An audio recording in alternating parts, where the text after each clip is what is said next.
I looked at the application form in my hand, my mind racing. I had been in this world for 2 years now, and honestly, I was still struggling to make sense of it.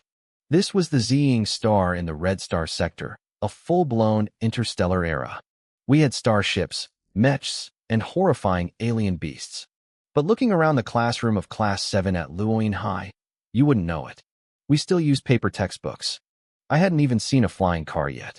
The most high-tech thing I owned was a basic communicator on my wrist. Li Qingshan, you actually want to join the dance class. The voice cracked through the room, filled with shock. My classmates all turned their heads toward me. I was sitting by the window, the golden sunlight hitting my face as I wrote. I stopped my pen and looked over at them with a calm smile. The dance class doesn't have a barrier for entry, I said. Why shouldn't I go? The student who asked just stared at me, speechless. The others looked at me like I was crazy before turning back to their own forms, hesitating. Suddenly, a massive sonic boom shook the air outside. The classroom didn't even flinch. They were used to it. I was the only one who looked up. A white trail of vapor hung in the sky, and a black humanoid mech, gleaming with metallic light, was streaking away into the distance. That was a skyseeker from the Provincial Inspection Bureau. They patrolled the cities every day. It was a mech, a real, giant robot. I rubbed the paper in my hand. In this world, dancers weren't just performers. They were the elite who could pilot those machines and fight the horrors of the void. This was the only way to truly experience the interstellar age. How could I possibly miss out on that? I went back to filling out my form. Up at the front, our homeroom teacher pushed up his glasses, his expression complicated. Every 3 years, he had to give this speech. Students, he began, his voice heavy. The dance class has no entry requirements, but I have to warn you. Even if you get in, the chances of making it to the new state continent are slim. Setting talent aside, the cost of nutritional fluids alone is astronomical. Please, think carefully. It was like a bucket of cold water. Most of my classmates sighed and put their pens down. They looked defeated. The teacher wasn't lying. Our planet was divided into 2 continents, the old state, where we were, and the new state, the center of everything. To get there, you needed a ticket, and that ticket was talent. Most kids with real talent were scouted years ago. For us, this high school dance class was the absolute last chance. But in a province this size, only a handful of people actually made the cut every year. The room went silent, except for the scratching of pens. Everyone turned to look at the only 3 people still writing, Jia Jiang, Zhao Hongzhou, and me. Wait, Li Qingshan is actually going through with it, someone whispered. What gives him the right? Another muttered. Jia Jiang's family owns a logistics company. He can afford to fail. Zhao Hongzhou is built like a tank. He's got a shot. But Li Qingshan. The voice hesitated, but someone else jumped in. Just say it. He's from the Public Support Center. It's not like it's a secret. In this era, birth rates were plummeting, so the government grew babies in labs. I was one of them. No parents, no family. At 15, we had to choose, take a guaranteed job with a 10-year contract, or leave and fend for ourselves. I had chosen to leave. Even if his tuition is free, the school doesn't pay for the cultivation fluids, a girl whispered. How is he going to pay for those? I heard he's been working part-time since before freshman year, a guy replied. But how much can a part-time job pay? A month's salary wouldn't even buy 1 bottle of fluid. If he had talent, he would have been sent to the new state years ago. No money, no talent, no family. Why bother? They shook their heads, acting like they were wise for giving up. To them, my persistence was just pure stupidity. I felt the teacher watching me, but he didn't say anything. He probably figured I wouldn't last a week without resources anyway. The chatter was getting annoying. I paused my pen for a second. See? He's thinking about it, someone said, sounding satisfied. He's going to give up. Even he isn't that stubborn. A few students who had already quit walked over to my desk, smiling. They looked at my form. Everything was filled out, but I hadn't signed my name yet. It's for the best, Qingshan, one of them said, patting my shoulder. We're all in the same boat. We get it. Don't listen to them, a loud voice boomed. Zhao Hongzhou walked over, having already handed in his form. Qingshan, let's give it everything we've got in that dance class together. Zhao, stop talking nonsense, someone snapped. You have a family to back you up. Li Qingshan has no one.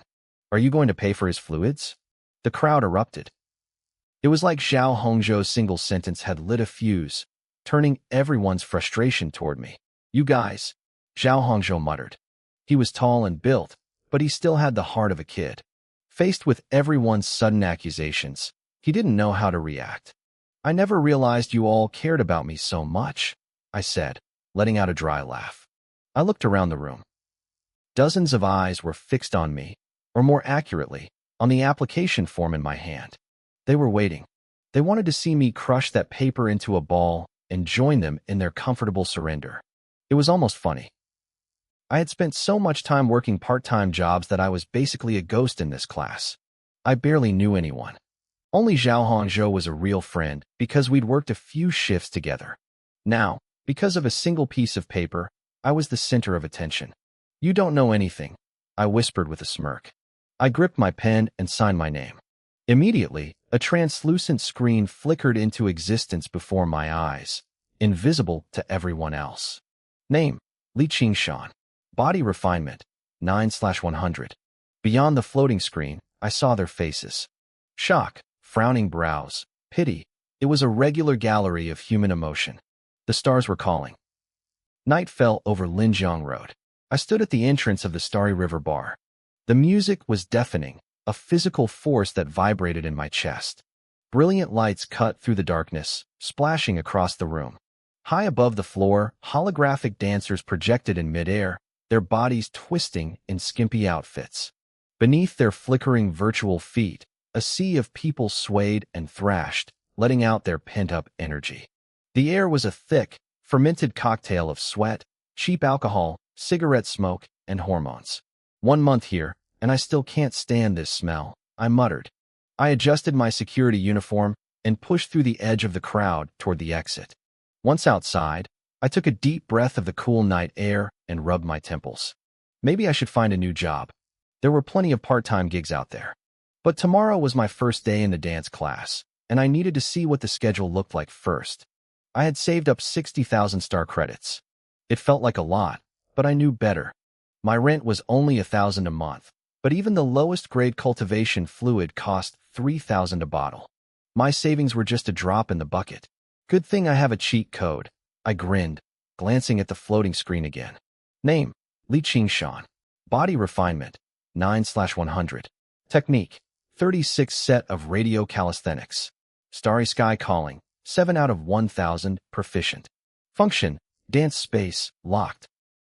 That last line was still grayed out, but the proficiency level of my technique had already changed my life. In this world, effort actually paid off. In just 2 years, I had pushed Starry Sky Calling from entry level all the way past skilled and into proficient. Technique proficiency didn't directly raise my body refinement percentage, but it governed my cultivation speed. Every time the level jumped, the efficiency increased exponentially. At the proficient level, I was practicing at least 8 times faster than a beginner.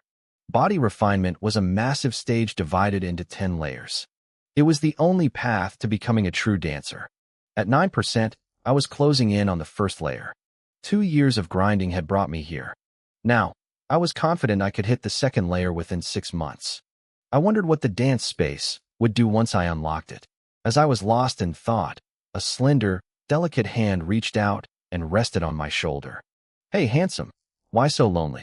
I stepped forward, slipping out from under her touch, and turned around. It was a woman in her 20s, holding a glass. She had wavy, reddish-purple hair and a pretty face, though her eyes were glazed with drink.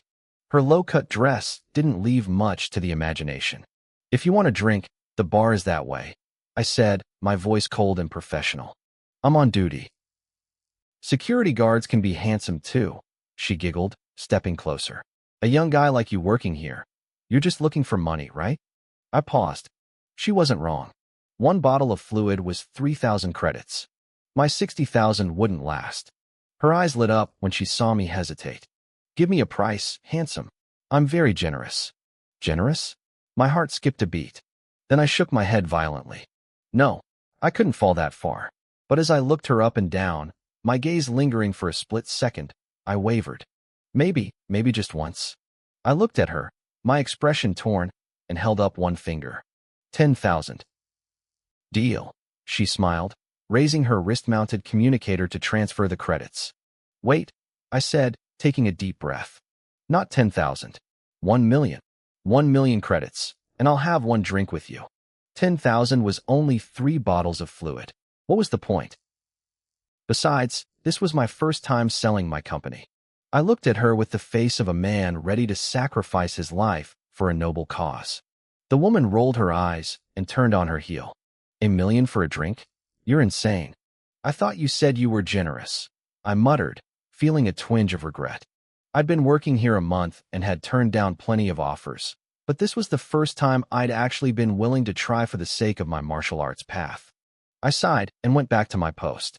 As the night grew deeper, the music slowed and the crowds began to thin. I changed out of my uniform and headed out the side exit into a dim alleyway. I stopped near the mouth of the alley. 3 figures were blocking my path.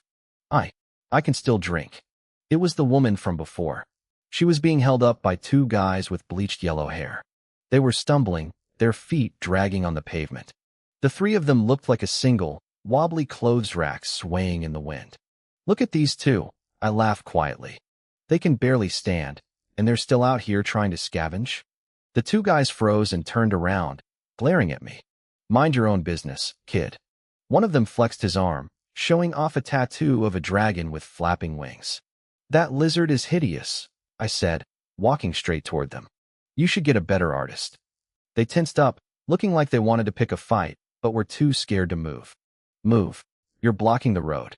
I reached out and pushed one of them by the shoulder. The 2 guys and the woman they were hauling all swayed violently, stumbling against the brick wall. By the time they regained their balance, I was already at the bus stop. The doors hissed open just as I arrived. I stepped on without looking back. First of all, I was just a security guard. Second of all, I was off the clock. As the bus pulled away, I sat by the window and looked back at the alley. The 2 guys looked relieved. The woman's head was hanging down, her purple hair hiding her face. I wondered who was really the hunter and who was the prey in that situation. The bus rattled along and eventually came to my stop. I hopped off and jogged toward my apartment complex. It was an average neighborhood, not too new, not too old. There was a small park nearby with some basic fitness equipment. As I ran, I looked at the scenery and felt that familiar sense of confusion. This was supposed to be the interstellar era, but looking at the buildings and the parks, nothing seemed high-tech. It looked almost exactly like Earth in my past life. Was the gap between the old state and the new state really that massive? I pushed the thought away. Sooner or later, I would find out the answer for myself. My apartment was a typical 1-bedroom, cramped and empty. The living room was a hollow shell with no furniture at all. I didn't care.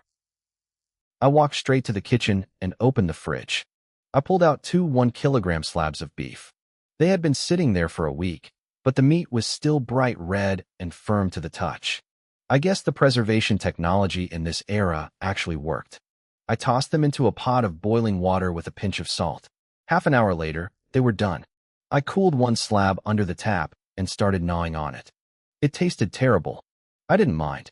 I finished the whole thing in minutes, then headed to the living room to stretch. I started the routine called Starry Sky is Calling. It consisted of 108 movements. Individually, they weren't hard. Any healthy person could mimic them. At the entry level, it was just a basic calisthenic routine to stay fit. But to actually refine the body, you had to master the force behind every move. Now that I had reached the proficient level, the focus shifted to my breathing. I exhaled a heavy breath.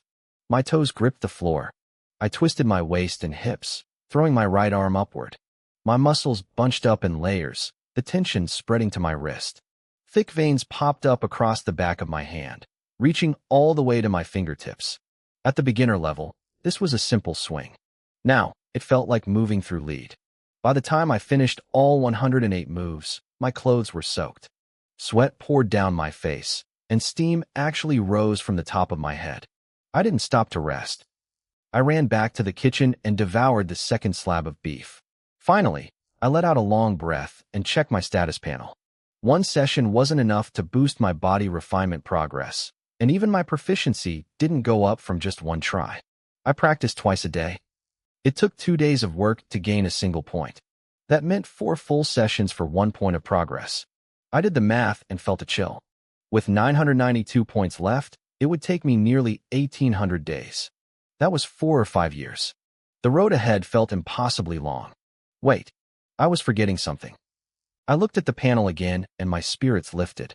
In 6 months, I should reach 20% refinement. That was the second stage of body tempering. A stronger body meant better stamina and faster recovery. Once I hit that, I could train more than twice a day. Maybe I could cut the time down to 2 or 3 years. I still wasn't smiling. I looked at the empty fridge. I needed to buy some nutrient solution. My recovery speed was the bottleneck. If I recovered faster, I could practice 4 or 5 times a day. Before reaching proficiency, meat was enough to refuel me. Now, my stomach couldn't hold enough food, and my digestion couldn't keep up. I checked my communicator. I had 60,000 stars in savings. I sighed. The problem wasn't the nutrient solution, it was that I was poor. My mind drifted back to the woman with the purple hair I'd seen earlier. She was a beggar, yet she'd acted so high and mighty. Meanwhile, in the suburbs, inside the second floor of an abandoned construction site, blood soaked the concrete. The dark red stains curved and twisted into a weird, eerie pattern. 2 dried-up corpses knelt nearby. They were nothing but skin and bone. A breeze blew through, and clumps of yellow hair drifted off their heads like dead leaves. The next morning, I stood inside the martial arts hall of First High School. Whoa, this place is huge. The gym was packed with students in white training uniforms, all looking around in awe. Zhao Hongzhou grabbed my arm and pointed at a row of equipment. Look at those machines, Brother Sean. They're way better than the ones at the gym where we worked. Of course, I said, scanning the room. If the martial arts class wasn't better than a cheap gym, we wouldn't be here. I recognized a few faces from our school, but most were strangers. There were 5 high schools in Luoying City, but only 1 senior martial arts class per year, and only First High had a dedicated hall. There had to be over 100 people here. You kids have plenty of energy, I see. A deep, booming voice cut through the noise. A massive man in a black martial arts suit walked toward us. He was nearly 7 feet tall, built like a prehistoric beast. The room went dead silent. Good, he said, a satisfied smirk crossing his face. My name is Wan Keshin. If you're lucky, I'll be your instructor for the next year. If we're lucky, I wondered if there were other teachers, but I didn't see anyone else. Wan Keshin didn't explain. He tapped his communicator, projecting a holographic screen. First, we're going to establish a baseline.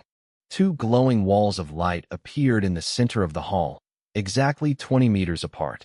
In the body tempering stage, there is no internal energy to measure, Wan Keshin explained. The only standards are speed and power. Level 1 requires 11 meters per second and 250 kilograms of force. Level 2 is 13 meters per second and 350 kilograms. Level 3 is 15 meters per second and 500 kilograms. He smiled, but it didn't look friendly. The senior class lasts 3 years, but not everyone makes it to the second year. Level 3 is the threshold for year 2, but that's a long way off for you. He pointed to the light walls. This tests your speed. You'll run back and forth 10 times, touching the walls each time. The system will average your speed. Then, you'll move immediately to the power test. He gestured to a thick, leather-padded wall on the far side of the gym. No winding up, just a fast, straight punch. The machine will calculate your average impact force. I felt a sting of nerves. Average speed and average power. This was different from the max effort tests I was used to. This didn't just test strength, it tested agility, reaction time, and most importantly, stamina. To throw a full power punch immediately after a sprint was brutal. This was real martial arts. Even at level 1, the requirements were terrifying. These requirements were way beyond the limits of any human back on Earth. I took a deep breath and glanced at my internal interface. Body tempering, 1.9%. I had a feeling I had already surpassed the first level. My job as a security guard wasn't meant for the weak. A normal high schooler couldn't have handled that environment. But for me, handling rowdy customers or punks like the 2 I dealt with yesterday was easy. Wan Keshin swiped his finger across the holographic screen on his palm. He was looking at a roster. The first name he called was Yule. A lean, fit girl stepped out of the line. She looked incredibly confident. She walked to the starting wall and took a deep breath. Then, she exploded. She moved like a leopard, blurring across the floor. The moment her foot touched the far wall, she pivoted with perfect precision, using the force to spring back the other way. The rest of the students watched with their mouths hanging open. Zhao Hongzhou swallowed hard next to me. He whispered that she was a freak. I shook my head, keeping my eyes locked on her. It wasn't just her speed. Her agility and reaction time were the real highlights. I was sure I could match her burst speed, but her technique during the turns was on a different level. She had clearly practiced this before. I glanced at Wan Keshin. He probably picked her first to set a high bar for the rest of us. Yulei finished her 10 laps and stopped, leaning over with her hands on her knees, gasping for air. The numbers flashed on the light wall. Speed, 11.8 meters per second. The class erupted in whispers. She had already cleared the level 1 speed requirement. But Wan Keshin didn't give her a second to recover. He barked at her to move to the power test immediately. He reminded her, no winding up, just fast punches. She stood before the padded wall, took a few seconds to steady herself, and then let out a flurry of straight punches. The impact sounds echoed through the gym. 10 punches, finished in the blink of an eye. She pulled back and stared at the screen, sweat dripping down her forehead. Power, 243 kilograms. She frowned. Her speed was well above the limit, but her power was 7 kilograms short of the level 1 standard. Zhao Hongzhou was stunned, but I wasn't. She was built for speed, so it made sense that her raw power was slightly lower. Wan Keshin waved her back to the line. He explained that everyone's body is different and focuses on different strengths. But the rules were the rules. Since her power was insufficient, she still wasn't considered a true level 1. I realized then that Wan Keshin had handpicked her to be a perfect example. She was a tool to teach us that being lopsided wasn't enough. The next student called was Wu He. He was a sturdy-looking guy, but he looked terrified. His results were much more grounded. Speed, 8.3 meters per second. Power, 173 kilograms. That was basically the level of a normal athlete. The next 20 students followed, and most of them were average or even worse than Wu He. Wan Keshin didn't seem to care. He just kept the line moving. Eventually, our old classmate Jia Jiang went up. He managed 9.0 meters per second and 203 kilograms. Zhao Hongzhou was shaking next to me, his fists clenched. He asked if we were next. I told him to relax. This was just a baseline test to see where we stood. The teacher wasn't even recording the grades. Zhao worried about being kicked out of the class, but I knew better. This martial arts program was the Federation's way of giving every student a chance.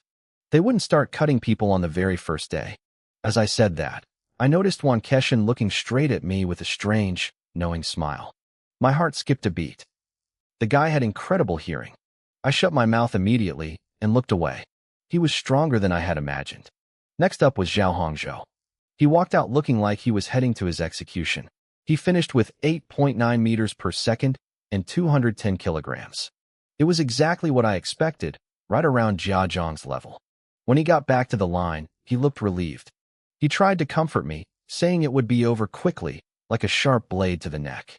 I rolled my eyes and stepped forward, ready for my turn. But Wan Keshin didn't call my name. He called Xiong Xiuying. I froze as a girl squeezed past me. One by one, students went out to test, but he kept skipping over me. He was doing it on purpose. I remembered that smile from a moment ago and realized he was testing my patience. Time dragged on. Half the class was finished, and we hadn't seen a single official level 1 student yet. Then, Liang Mingyu stepped up. The screen flashed his results, 11.1 meters per second and 252 kilograms. The first level 1 of the day. The class went wild. Liang walked back with his head held high, taking his time to soak in the cheers. He stopped in front of Wan Keshin, clearly expecting a compliment. The teacher just frowned, told him to get back in line, and called the next name. Liang's face turned bright red as he shuffled back into the ranks. Fortunately, Lu Jingyao stepped out next and saved Liang Mingyu from his embarrassment. They seemed to know each other. They exchanged a few words before Liang Mingyu retreated back into the ranks. As Lu Jingyao walked toward the light wall, Zhao Hongzhou leaned toward me, his eyes gleaming.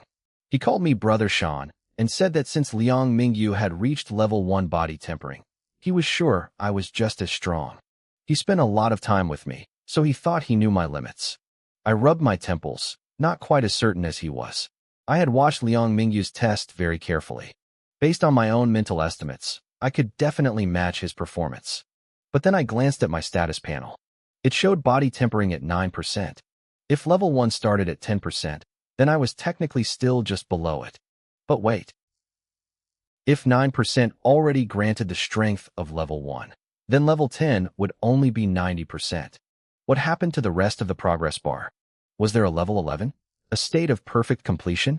I didn't even want to imagine how terrifying that would be. At level 10, a person could run 50 meters per second and lift 10 tons. They were basically superhumans. If a level beyond that existed, it was beyond my comprehension. Brother Sean, look. Zhao Hongzhou's voice snapped me back to reality. I followed his finger and felt my spirits lift. Lu Jingya had finished her test and was walking back. Sweat soaked her dance leotard, clinging to her curves as she moved. Zhao Hongzhou frowned, looking unimpressed. He remarked that her figure wasn't suited for dancing because she almost tripped during the speed test. He said she was much worse than Yulei. Then he looked at me, waiting for my opinion. I looked into his innocent, clueless eyes and nodded solemnly. I told him he was absolutely right. The testing continued. Student after student went up and returned. Another level 1 emerged, Hong Qian. He hit 11.2 meters per second and 255 kilograms. Having seen what happened to Liang Mingyu, Hong Qian kept a low profile and didn't try to show off. Soon, there were very few people left. I still hadn't been called. I figured Wan Keshin was saving me for last just to mess with me. I didn't care anymore. My mind was fixed on that progress bar. Does level 11 really exist? Finally, Wan Keshin called my name. I took a deep breath and stepped out of the line. All my nerves vanished, replaced by a strange calm. I was going to find out the truth right now. I slammed my foot down and bolted. I felt like a bolt of lightning. Power surged from my legs, and the wind howled in my ears. I reached the far light wall in an instant. I planted my foot, killed my momentum, and pivoted. I didn't have experience with this specific shuttle run, but I had watched everyone else. I knew the perfect form, and I knew the common mistakes. I flew back and forth, my movements becoming more precise with every turn. The class watched in silence. They couldn't tell my exact speed, but to the naked eye, I was fast. Incredibly fast. Before they could even process it, I finished the 10th lap and sprinted straight to the strength tester without stopping. 10 punches exploded against the machine in a rapid-fire blur. I let out a long, heavy breath. Steam rose from my skin as my pores opened up. I wiped the sweat from my forehead and looked up at the screen. Strength, 260 kilograms. Speed, 11.3 meters per second. Brother Sean is the best. Zhao Hongzhou's roar echoed through the gym. The rest of the class started buzzing. I wasn't just level 1, I was the top of the class. I had outperformed both Liang Mingyu and Hong Qian. I filtered out the noise. I didn't care about being number 1. I cared about the fact that my physical stats had officially broken the limit. I was a genuine level 1. That meant the progress bar on my panel was the absolute truth. If 9% was level 1, then level 10 was 90%. There was 10% of the bar left over. Level 11 was real. I walked back to the line, my heart eventually settling into a steady beat. The last 10% was a problem for future me. People were calling out to me, trying to get my attention. Wan Keshin was standing at the front, watching me. Remembering how he ignored Liang Mingyu, I didn't stop. I planned to walk right past him. Not bad. Wan Keshin's voice cut through the chatter. Everyone went silent. He hadn't said a single word of praise to anyone else, not even the other level 1 students. Why was he speaking up now? I turned to look at him, surprised to see a flicker of genuine admiration on his face. In the crowd, Liang Mingyu's face turned dark. He was the first level 1 of the day, yet I was the one getting the recognition. It felt unfair to him. His girlfriend, Lu Jingya, whispered something bitter into his ear.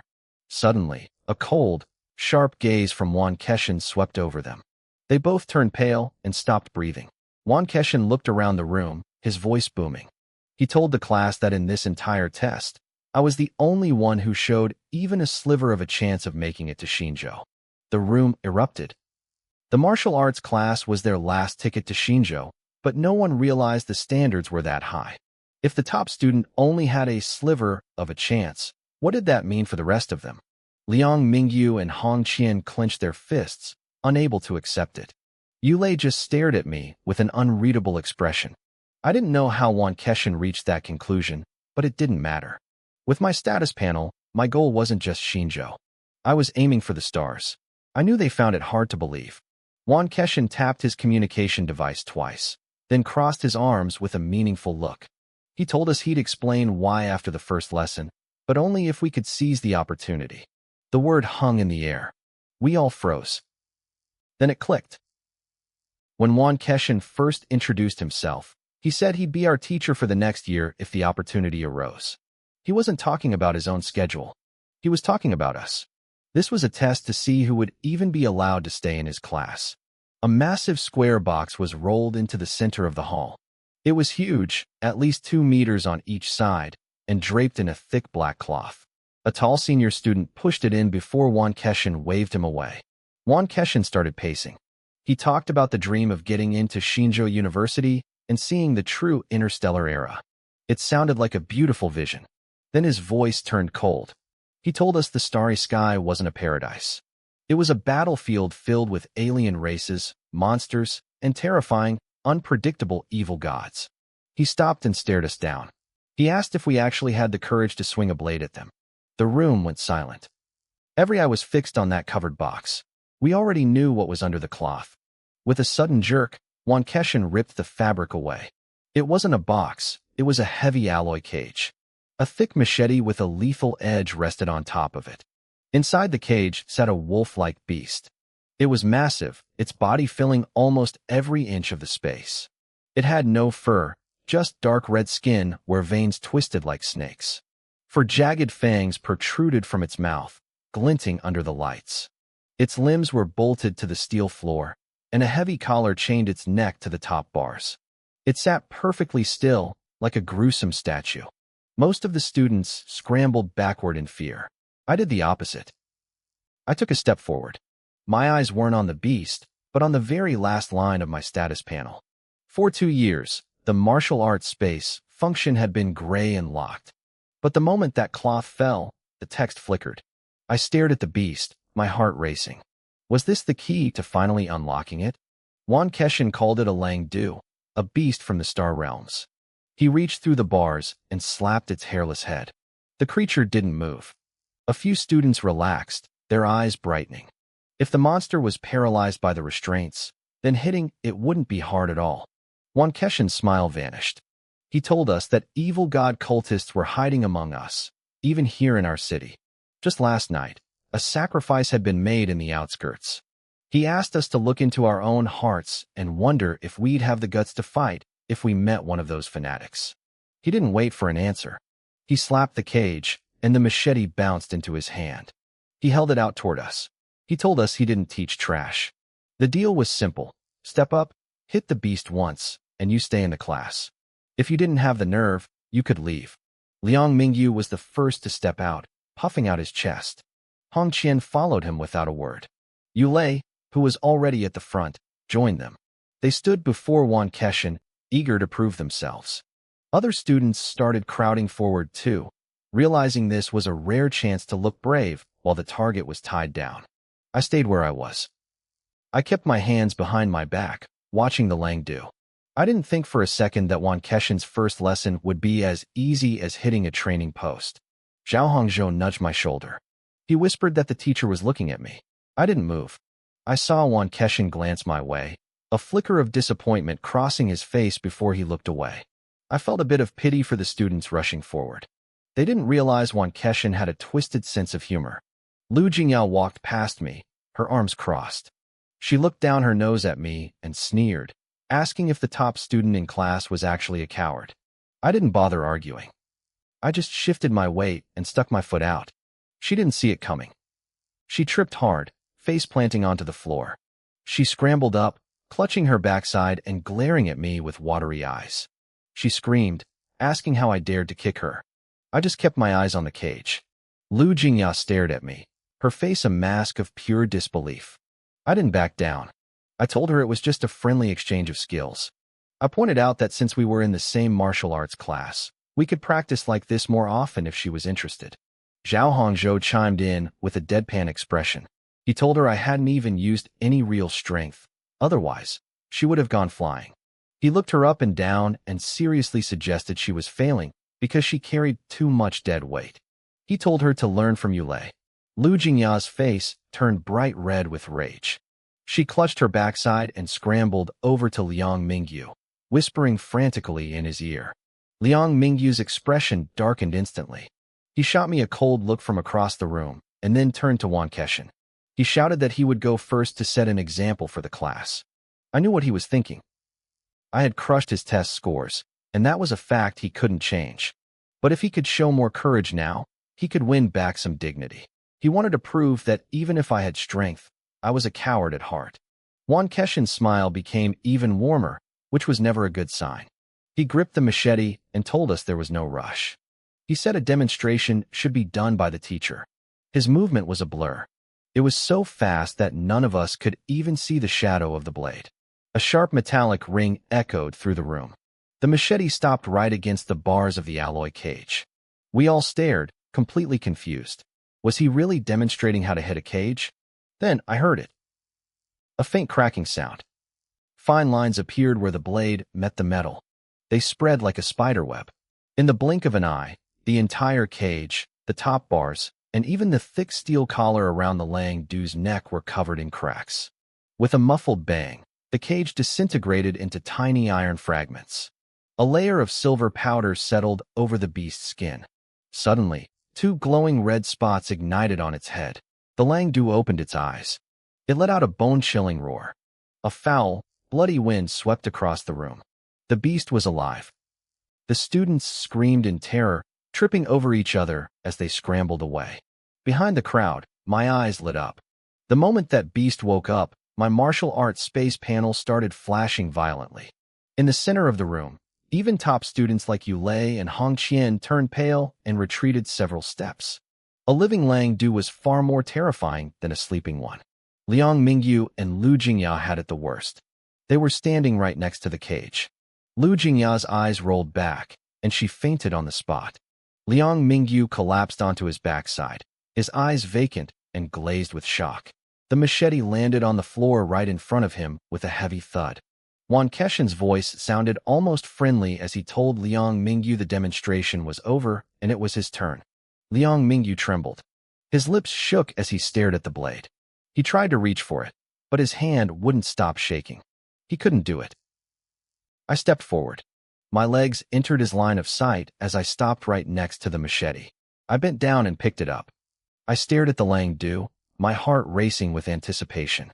I licked my lips and asked the teacher if I was only allowed one hit. Wan Keshin looked me up and down, looking surprised. This was his signature first lesson.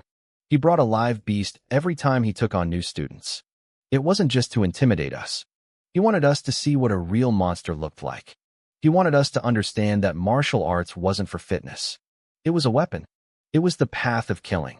The students who ran and the boy paralyzed on the floor were exactly what he expected. Even Yulei and Hong Qian staying upright was considered a good result. But he had never seen someone like me, someone who walked toward the beast instead of away from it. He saw the hunger in my eyes. To me, this wasn't a monster. It looked like a grand prize. He grinned and told me to hack away. He said I could hit it as many times as I wanted. He even said I could kill it if I was able. I thanked him and gripped the handle tight. My hand was shaking, but not from fear. It was pure excitement. The Lang Du noticed me approaching, and its eyes burned with malice. Its limbs were still bolted to the steel base plates, so all it could do was snap its jaws and roar. The sound was deafening, and the smell of blood was thick in the air. I didn't stop. I took a deep breath, almost savoring the scent of the hunt. In my vision, the translucent panel was overlapping with the beast's body. The flashing frequency of the martial arts space was peaking. I knew if I killed this thing, the space would unlock. Wan Keshin warned me to be careful. Even with its legs pinned, the head could still move.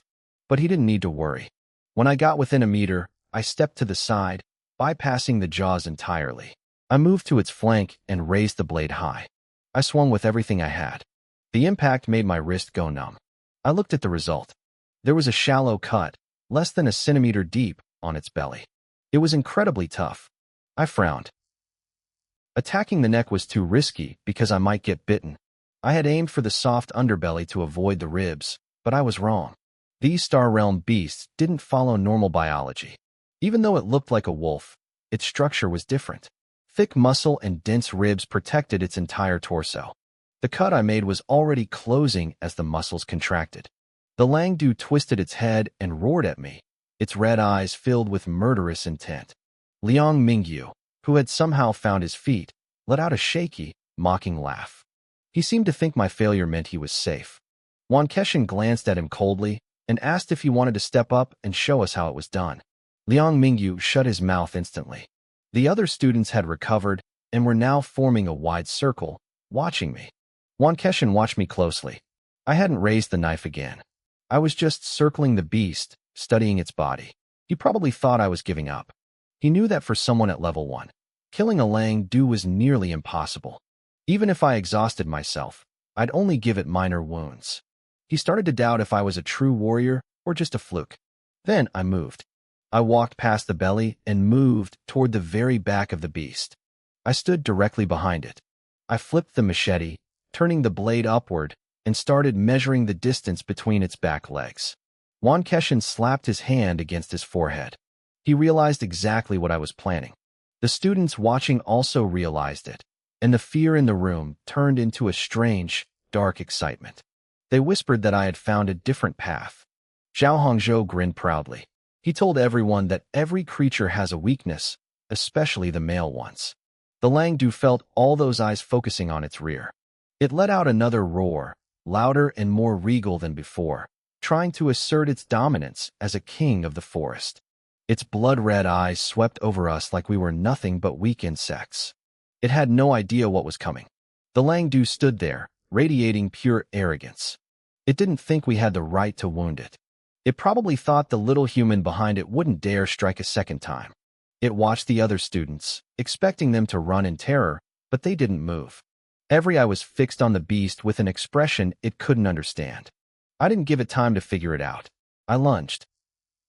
My blade sank into its flesh. The wound wasn't deep, but the location caused a wave of agonizing pain to surge through the beast's body. It let out a roar that hit a glass-shattering peak before cutting off abruptly. Its head dropped, then snapped back up, eyes spinning wildly as it tried to find its attacker. It never got the chance. I struck again, driving the blade into the same sensitive spot. The Langdu's head tossed back in a desperate, strangled howl. I didn't stop. My eyes were burning with focus. I gripped the handle with both hands, blade facing up, and hacked upward with everything I had. 1 strike. 2. 3. The beast's roars grew weaker, but my strikes grew harder. I was shattering bone and tearing through its lower abdomen. With a final, wet rip, a massive wound opened up. Organs began to slide out onto the floor. The Langdu's body gave one violent shiver before it collapsed, paralyzed and dying. I exhaled a long, shaky breath and stood over it, leaning on my machete. My white martial arts uniform was soaked in blood. Sweat rolled down my forehead, mixing with the red splatters on my face. It was finally over. The silence in the gym was heavy. The other students looked pale, their legs pressed tightly together as if they could feel the pain themselves. Even Wan Keshin's eyes twitched. He had planned a combat lesson, but I had turned it into a gruesome anatomy session. Just as he reached out to call me back, I moved again. I raised the knife and plunged it deep into the beast's belly. The entire 40-inch blade disappeared into the Langdu, leaving only the handle visible. "What kind of grudge does he have?" someone whispered, stunned. The Langdu wasn't dead yet, and I wasn't taking chances. I looked at Wan Keshin's outstretched hand and offered a quick explanation. "I need to make sure." Everyone went silent. Looking at the beast hanging on by a thread, no one knew what to say.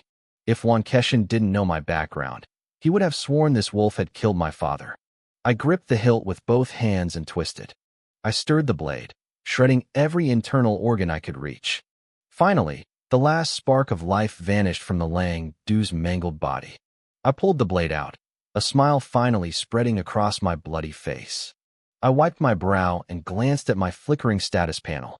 The martial space was unlocked. I turned and started walking back toward the group. The students stared at me, unable to relax. My uniform was ruined, clinging to my skin and highlighting my muscles. Blood dripped from the tip of my machete, leaving a red trail across the floor. With the blood smeared across my face and that lingering, predatory smile, I looked terrifying. Liang Mingyu's face went white. He scrambled back several steps, trembling. What are you doing? I blinked, confused by his reaction. I gave him a casual glance, but to him, it must have looked like a threat. Blood trailed down from my eyebrows like war paint, and my cold gaze seemed to shatter his remaining courage. His knees gave out, and he collapsed to the floor, sobbing. Don't come near me. I froze, looking at Wan Keshin with an innocent expression. Useless. Wan Keshin roared at Liang Mingyu. If you don't have the guts for this, get out of my class. The shout snapped Liang Mingyu out of it, but the damage was done. Wan Keshin looked at him and the still unconscious Lu Jingya and mentally crossed them off his list. Fear was fine, but losing the courage to even stand was unforgivable in the world of martial arts. Teacher, the knife? I said, holding the blood-slicked handle out to him. Wan Keshin looked at the blade, which was covered in blood and internal fluids. It smelled horrific. He looked at me, and I didn't smell much better. He waved his hand dismissively. Keep it. It's yours now. Class is over. Go to the locker room and wash up. Thank you, teacher. I grinned, not caring about the mess, and ran toward the showers. As soon as I left, the tension in the room finally broke. The students started talking all at once, their voices growing loud and excited. The Langdu didn't seem so scary anymore, mostly because I was much scarier. Wan Keshin didn't stop the noise. He watched their excited faces and felt a sense of satisfaction. My brutal finish had achieved the goal of the lesson better than any lecture ever could. Yulei walked up to Wan Keshin, her head down. I disappointed you, uncle. Hong Qian, standing nearby, gasped. He looked back and forth between them, shocked by the family connection. Call me teacher at school, Wan Keshin said, though his voice softened. It was your first time facing a beast. You held your ground. That's more than most can say. Teacher, Hong Qian interrupted. What about Lu Shan? Wan Keshin went quiet for a moment. He shook his head slowly. He is hard to define. I've never seen anyone like him in my life. Inside the shower room, I stood under the hot water, letting the blood wash away. I closed my eyes and focused on my panel. Level 1 body refinement, 9%. Combat technique, 36th set of calisthenics. The stars are calling, 8 out of 1,000, proficient. Function, martial space LV1, 1 out of 100. Available time, 1 year. Time flow, 110. As the space unlocked, information flooded my mind. The martial space was a training ground that automatically recorded projections of every monster I killed. Since it was only level 1, the experience was tied to the available time I earned from hunting. But the best part? Inside that space, my consciousness had no physical limits. I could fight and train without getting tired. If I killed a projection, it would just respawn. I could practice my techniques and my cultivation manual endlessly. My physical body wouldn't get stronger inside the space, but my proficiency would skyrocket. I started doing the math. In the real world, the stars are calling took an hour of total effort and exhausted me. I could only do it twice a day. At that rate, it would take days to gain a single point of proficiency. But in the martial space, I could train for 24 hours straight without stopping. That was 6 points of proficiency a day. And with the 110 time dilation, 1 day in the real world was 10 days in the space. If I spent a full day training in there, I could gain 60 proficiency points. My breath hitched. With this, the gap between me and the rest of the world was about to disappear. I did the math, and the realization hit me like a physical blow. Going from 1 point every 2 days to 60 points in a single day was a massive jump. That was a 120-fold increase in efficiency. At this rate, it would take me less than 3 weeks to push my proficiency in The Stars Are Calling to the next level. Everything changed the moment I unlocked the martial space. Back when I was just an ordinary high school student, I had to rely on sheer grit to climb the ranks. Now, I was the top student in the martial arts class, and I'd done it by grinding my cultivation techniques one painful step at a time. I was willing to bet that no one else in class had reached proficient level yet. Even guys like Zhao Hongzhou, Yu Lei, and Hong Qian had access to expensive nutrition fluids, while I hadn't tasted a single drop. Yet, I was still standing above them. I wondered if Teacher Wan saw my technique level when he said I had a sliver of hope for Xinzhou. He had all our files. He knew I came from a poor background. Seeing my test scores combined with my high technique level probably made him realize I was a self-made monster. If I had a sliver of hope now, what would happen when I leveled up my technique again? Or twice more? My mind raced with the possibilities, but the cold text on my status panel snapped me back to reality. Available time, 1 year. 1 year wasn't enough. As my techniques leveled up, the difficulty didn't just increase, it exploded. It had taken me 2 years just to get the stars are calling from entry to proficient. Without the martial space, it would have taken another 3 years to max it out. I didn't know what the next level looked like, but I knew my remaining time would run out long before I got there. I needed to hunt monsters to earn more time and level up the space itself. But where would I find them? I shook my head, rubbing my temples. A single wolf venom beast was already more than I could handle. There was no point overthinking it now. I closed my eyes, letting the warm water wash over me, trying to clear my head. The smell of beast blood was stubborn. I had to scrub myself with soap over and over again to get rid of the stench. Outside the shower stall, the locker room hummed with the voices of other students returning from their tests. Eventually, the noise faded as they headed out. "Brother Sean, I'm waiting for you outside," Zhao Hongzhou called out. I shouted back a quick acknowledgement. After one last sniff to make sure the smell was gone, I grabbed my machete leaning against the door. I held it under the shower head, watching the grime vanish. The 4-foot blade gleamed under the lights, reflecting a cold, metallic luster. I couldn't help but smile. Teacher One had used this blade to shatter an alloy cage, and there wasn't a single nick on the edge. It was a masterpiece. I changed quickly and stepped out into the hallway. Zhao Hongzhou was standing there, cradling a scabbard in his arms. He tossed it to me. "Teacher told me to give this to you," he said. "Thanks. Let's go get some food." I sheathed the long blade with a satisfying click, and we headed toward the cafeteria. It was peak lunch hour, and the hall was packed with students. We grabbed our trays and found a quiet table in a far corner. 50 meters away, about 20 students from Class 7 were huddled together. Among them was Jia Jiang. When someone spotted me, whispers broke out instantly. "Is that Lu Shan? Why are he and Zhao Hongzhou sitting in the corner?" "Yeah, why aren't they sitting with the martial arts class elites?" They looked toward the other side of the cafeteria, where the martial arts students were gathered. In the center of that group, a boy and a girl sat at a small table, surrounded like royalty. "Those must be the real elites," one of the students who had quit the martial arts program muttered, trying to get a reaction out of Jia Jiang. "I bet Lu Shan realized he doesn't belong. He's just a scholarship kid trying to force his way into a circle that doesn't want him." "Exactly," another sneered. "He thinks he's going to fly high, but Class 7 is where he'll end up back in. He won't last a week in that program. When he crawls back here, he'll realize we were right all along." The laughter was sharp and mocking until a loud bang silenced them. Jia Jiang had slammed his empty tray onto the table. He wiped his mouth and looked at his classmates, people he had known for 2 years.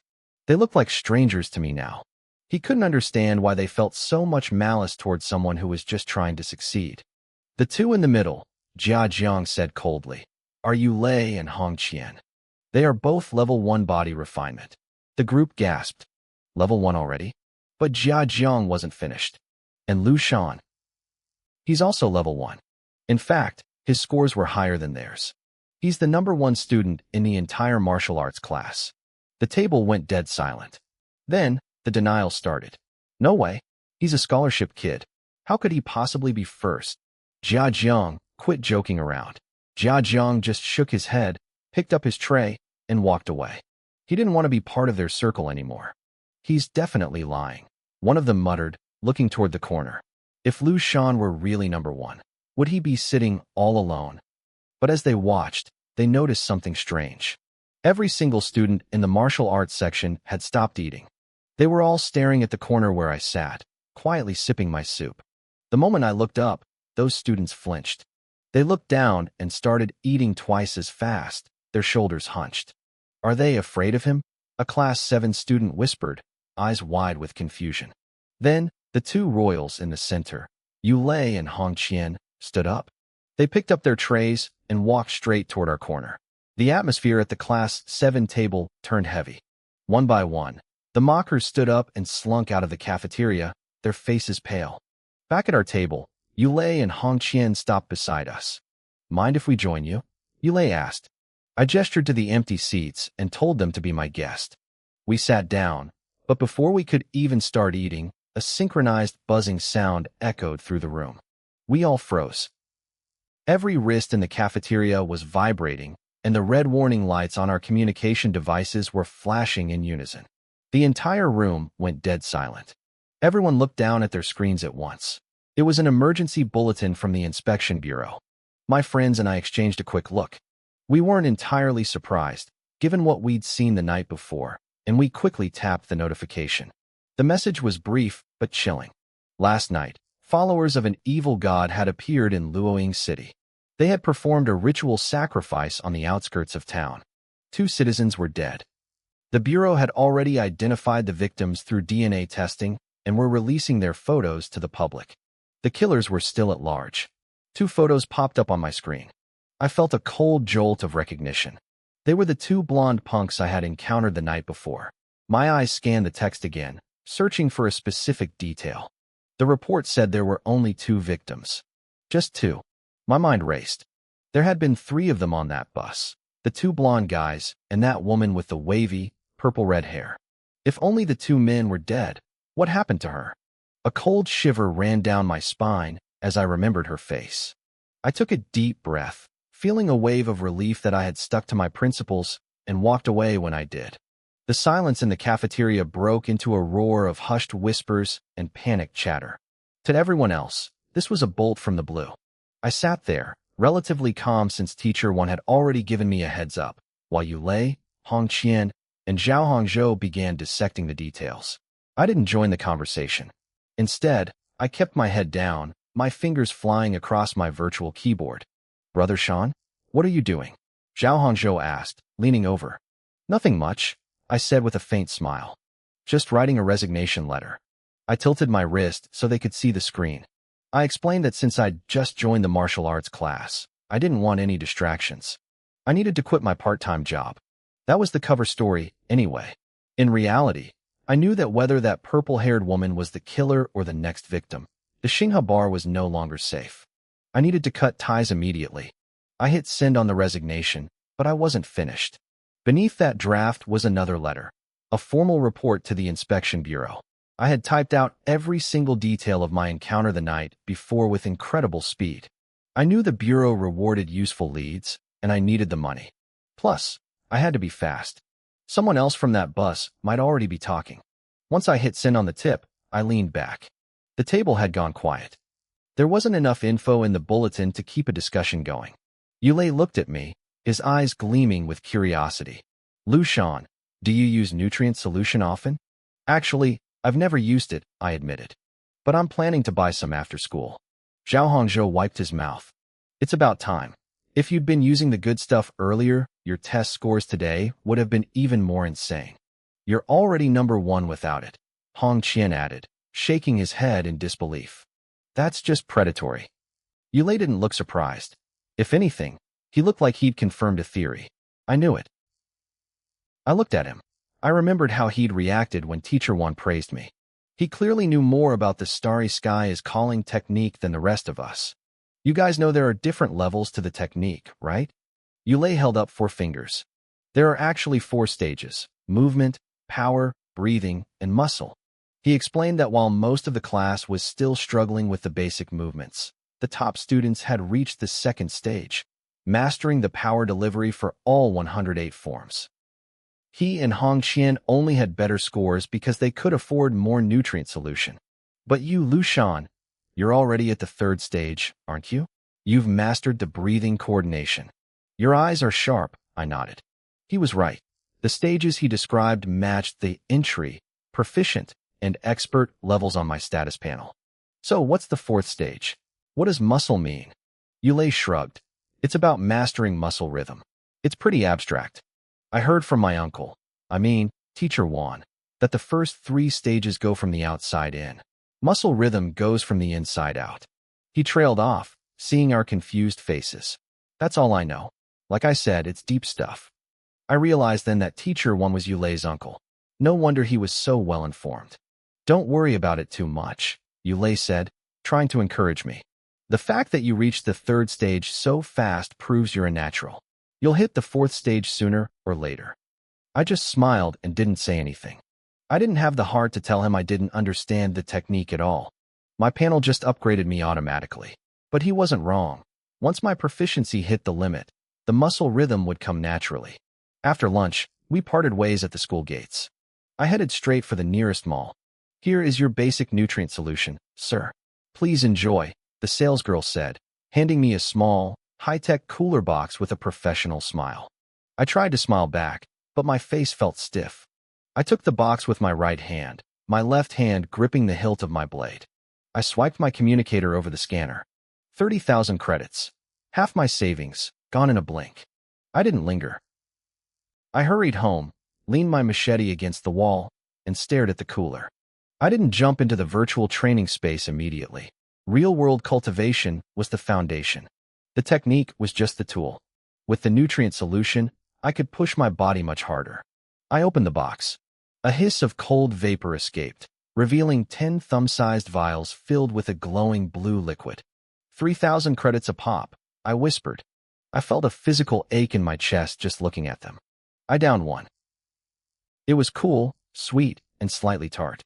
It slid down my throat, and nothing. No sparks, no sudden rush of power. It felt no different than a cheap soda. The salesgirl had warned me about this. Nutrient solution was a supplement. To actually absorb it, you had to train. The higher your technique level, the better the absorption. I cleared my mind and stood in the center of my living room. I began the forms of Starry Sky is Calling. An hour later, I finished the final move and collapsed onto the floor, drenched in sweat. I rubbed my stomach, my eyes widening.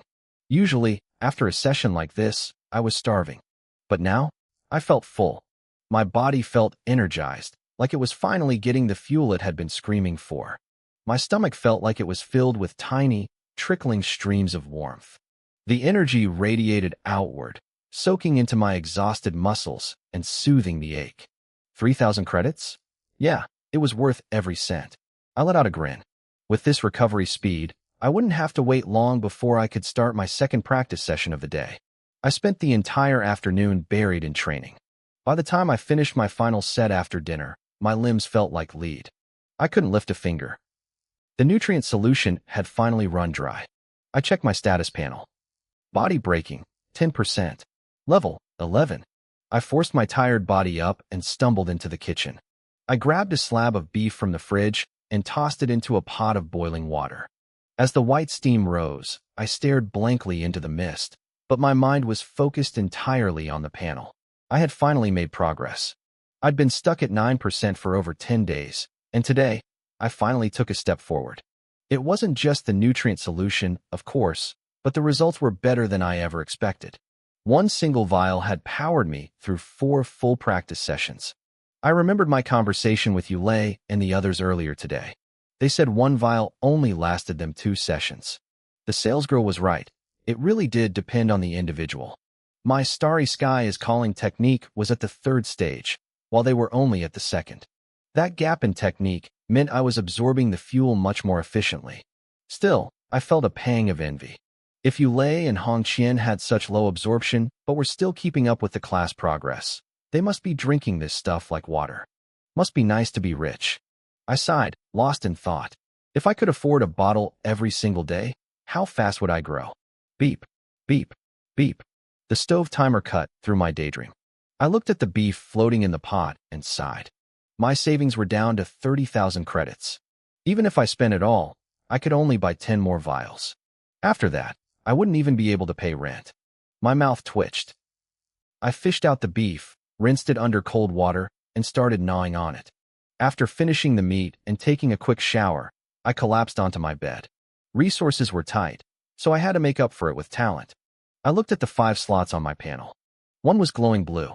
With a flicker of anticipation, I closed my eyes and focused my mind.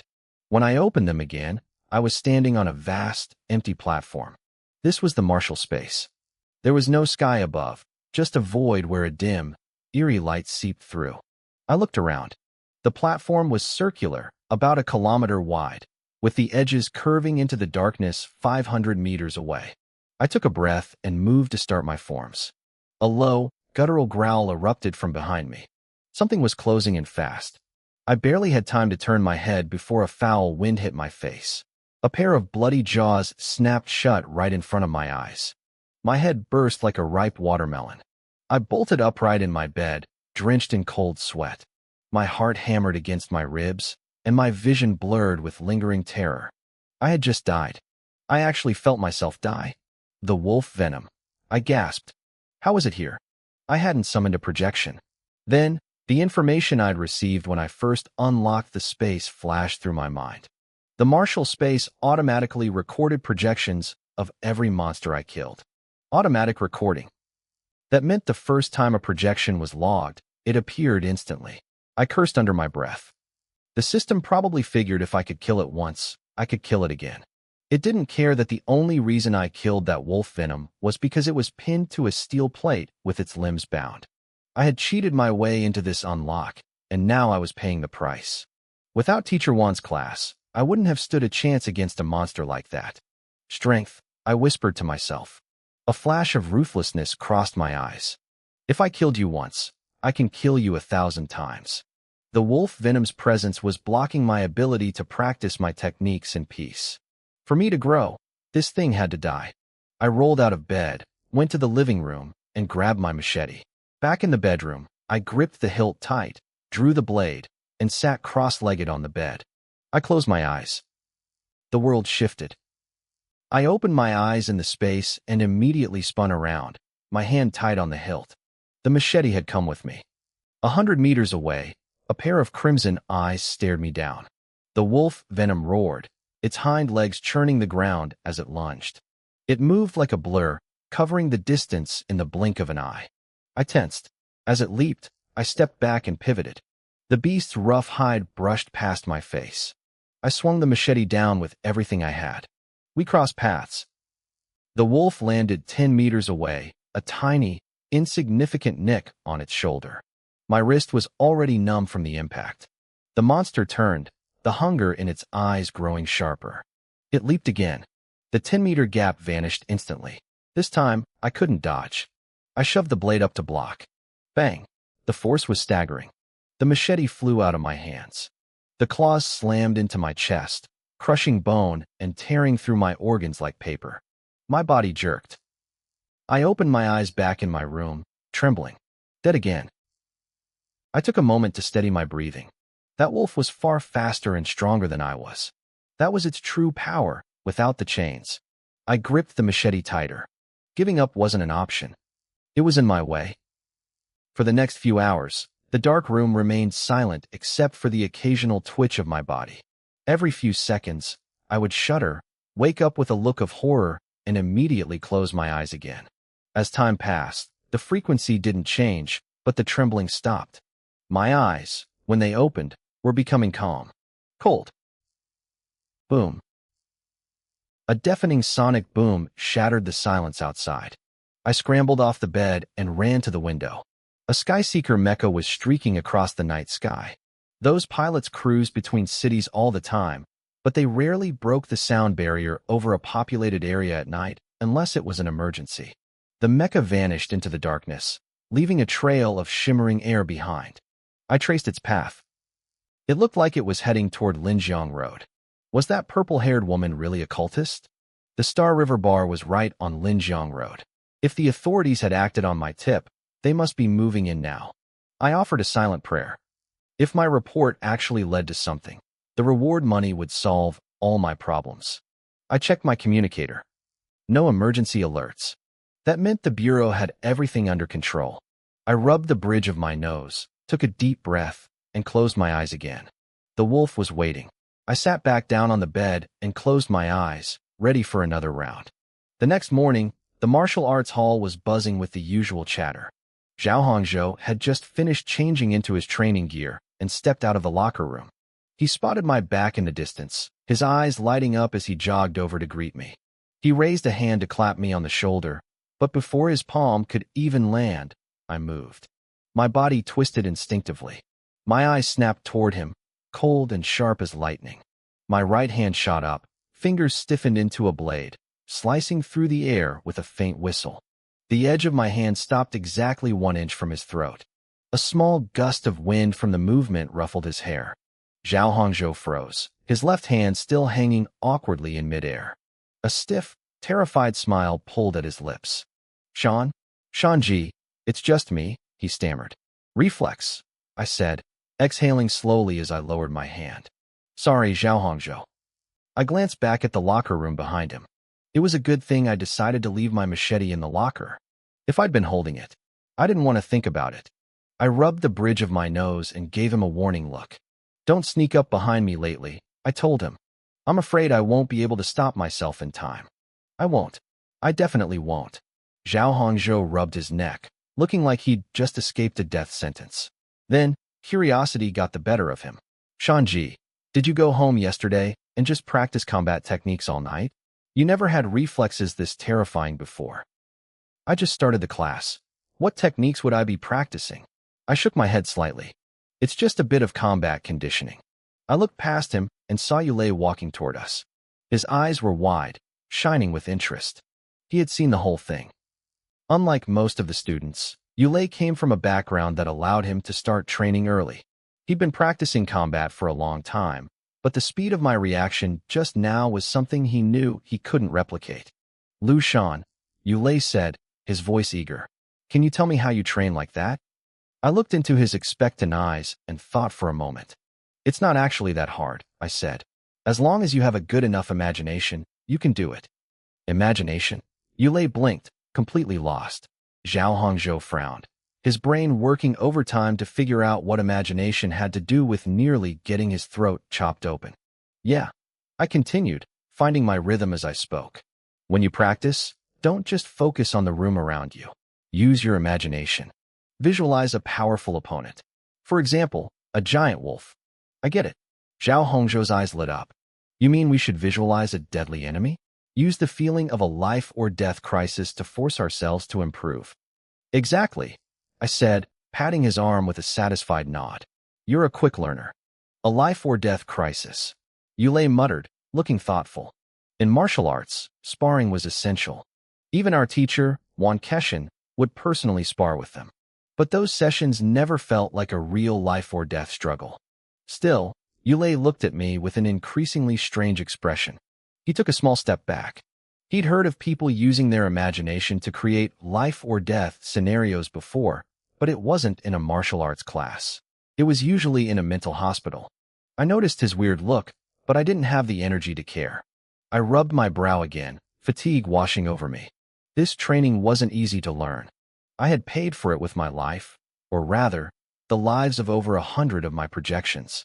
Even if it was just a simulation, the pain of being torn apart was very, very real. As the minutes passed, the rest of the students arrived. The lines formed naturally, but I noticed something strange. Every student seemed to be moving behind me, pushing me to the very front of the formation. I ended up in the first row, flanked by Zhao Hongzhou, Yulei, and the quiet powerhouse, Hongqian. I glanced around the room. 2 people were missing. Liang Mingyu and Lu Jingyao weren't there. Hongqian noticed me looking and spoke up. One was scared unconscious by a beast, and the other was forced to his knees by you. I guess they didn't have the face to show up. I heard they dropped out after class yesterday. Actually, Yulei interjected, his information clearly more accurate. They didn't drop out. Teacher 1 expelled them directly. That's a pity, I sighed. The 3 of them stared at me, confused. I rotated my right ankle, feeling a bit regretful. I was actually looking forward to sparring with Liang Mingyu more often in the future. Yulei opened his mouth to ask why on earth I'd want to spar with someone I'd already crushed, but he went silent immediately. A massive, burly figure was walking through the front doors. Wan Keshin had arrived. Good discipline, Wan Keshin said, nodding at the silent, orderly rows. I hope you keep it up. For the next 6 months, Our focus will be entirely on the starry sky is calling technique. I know some of you think it's just a set of basic calisthenics. He scanned the room and grinned. But let me tell you, this calisthenics routine is the most advanced product in the entire Purple Silver Star and the entire Crimson Star sector. I was stunned. I knew the technique was important, but I didn't realize it was that high level. The other students looked just as shocked. You don't believe me? Keshin shook his head. Purple Silver Star is just an ordinary planet. Your communicators, the Skyseeker mechas, even the high-tech gadgets in Shinjo, none of that compares to what the major stars have. But Starry Sky is calling is different. It is the crystallization of countless Federation ancestors, refined through 36 generations. Every time it's updated, it's pushed out to every planet in the sector. Even on planets dedicated to martial arts, their secret techniques are gated. This is the only one that is truly universal and elite. The explanation hit the students like a bolt of lightning. Their faces filled with excitement. Keshin saw the shift in energy and smiled. There are 4 levels to this technique, he continued. Movement, force, breathing, and muscle. He began to break down the movements, explaining the coordination of force and breathing with incredible detail. An hour later, he finished explaining the 3rd level. I leaned in, my eyes bright, waiting for him to reveal the mysterious 4th level. 10-minute break, Keshin announced, waving us off. We start practicing when you get back. I stood there, blinking. I thought I understood how Keshin operated by now, but I was clearly still too naive. When we returned, he split us into groups based on our progress. The other students moved into 3 separate groups, leaving me in a wide, empty space by myself. I was the only one in the 4th group. I settled into the first movement, calming my mind. Focus on your breathing. Keshin's voice drifted over to me. I moved into the next position. The 4th level focuses on muscle rhythm, he said, his voice turning serious. There are countless tiny nerves distributed throughout your muscles. Think back. Have you ever felt a muscle in your arm or leg twitch in sync with your heartbeat? The 4th level is about using your breath to harness the power of your heart. You use it to feel those hidden nerves and control that twitch. He paced around me as I moved. When you strike, you trigger the nerves in that specific area to vibrate the muscle. If you can master this, your cultivation efficiency will double. His explanation was simple enough to understand, but feeling it was another story entirely. I tried to sense the hidden nerves buried deep within my muscles. I calmed my breathing and focused entirely on the steady thumping of my heart. But my body only responded with the familiar tension of bone and sinew. Mastering those tiny, subtle nerves was proving to be incredibly difficult. Don't rush it, Keshin said, noticing my struggle. Take your time. Your comprehension is high, so it shouldn't take you long to figure it out. He gave me a final nod and walked away to check on the others. I didn't let myself get frustrated. I glanced at the translucent status panel floating in my vision. The teacher was right. With this advantage, it really wouldn't take me long at all. An hour passed in the massive training hall of the Wind Shadow Blade School. Sweat soaked the foreheads of every student as they focused intensely on their movements. Keshin moved between the rows, offering sharp corrections and guidance. By the time he called an end to the session, the students finished their final repetitions and collapsed onto the floor, completely spent. I wiped the sweat from my brow, my stomach growling so loudly I felt like I could eat an entire cow. Looking around, everyone else was in the same state, their eyes practically glowing with hunger. The only exceptions were Yulei and Hongqian. They were sweating, but they looked much fresher than the rest of us. Money really makes a difference. They probably drank high-grade nutrient solution first thing this morning. I suppressed a pang of envy and looked away. I couldn't afford to treat nutrient solutions like common water. I had to budget every single drop. My plan was to drink 1 bottle each night after returning home and train until the effects were fully exhausted. That was the only way to make it count. Keshin scanned the room, taking in our exhausted states. Since you've joined the martial arts class, you can't be stingy with nutrient solutions, he warned. Calculate your finances and do what you can. Most of the students weren't even listening. They were staring at the exit with glazed eyes. Keshin shook his head and waved his hand. Fine, go eat. Long live the teacher. A chorus of cheers erupted. The students charged out of the hall like a pack of starving wolves heading for the cafeteria. Since it wasn't the official lunch hour yet, the cafeteria was empty. We piled our plates high and inhaled the food. Once I finished, I headed back toward the training hall, but I made a sudden detour. I walked toward the office building reserved for the martial arts instructors. I reached Wankeshin's door and knocked. "It's open. Come in," his voice called out. He was busy organizing files, but he looked up and smiled when he saw me. Perfect timing. I was actually just about to look for you. "Looking for me?" I asked, surprised. "Well, my business isn't urgent. We can talk about yours first." Wankeshin waved it off. "No, tell me why you're here first." I took a moment to choose my words. "Teacher, I wanted to ask, if I encountered that poison wolf from yesterday alone outside of school, how would I kill it? I had died hundreds of times in my sleep last night. I hadn't even managed to block a second strike, let alone kill the beast. I needed professional advice." "You're still thinking about that wolf?" Wankeshin looked at me with genuine surprise. He looked me up and down. "Is the sense of crisis for students these days really this high? That wolf was already gutted yesterday." "It's just a hypothetical," I insisted. "Just in case." "All right, a hypothetical." Wankeshin chuckled. "The answer is actually very simple. This will solve it." He reached into his desk drawer and pulled out a silver handgun, sliding it across the desk. It was a 5 English Type 17 standard laser pistol. As long as the wolf isn't within 20 meters, you'll have enough time to react and blow its head off. A laser gun. I stared at it, speechless. I never expected a martial arts teacher to give me an answer like that. "We live in the interstellar age. Don't be so rigid," Wankeshin said solemnly. "Whether it's a cleaver or a laser gun, if it works, it's a good weapon."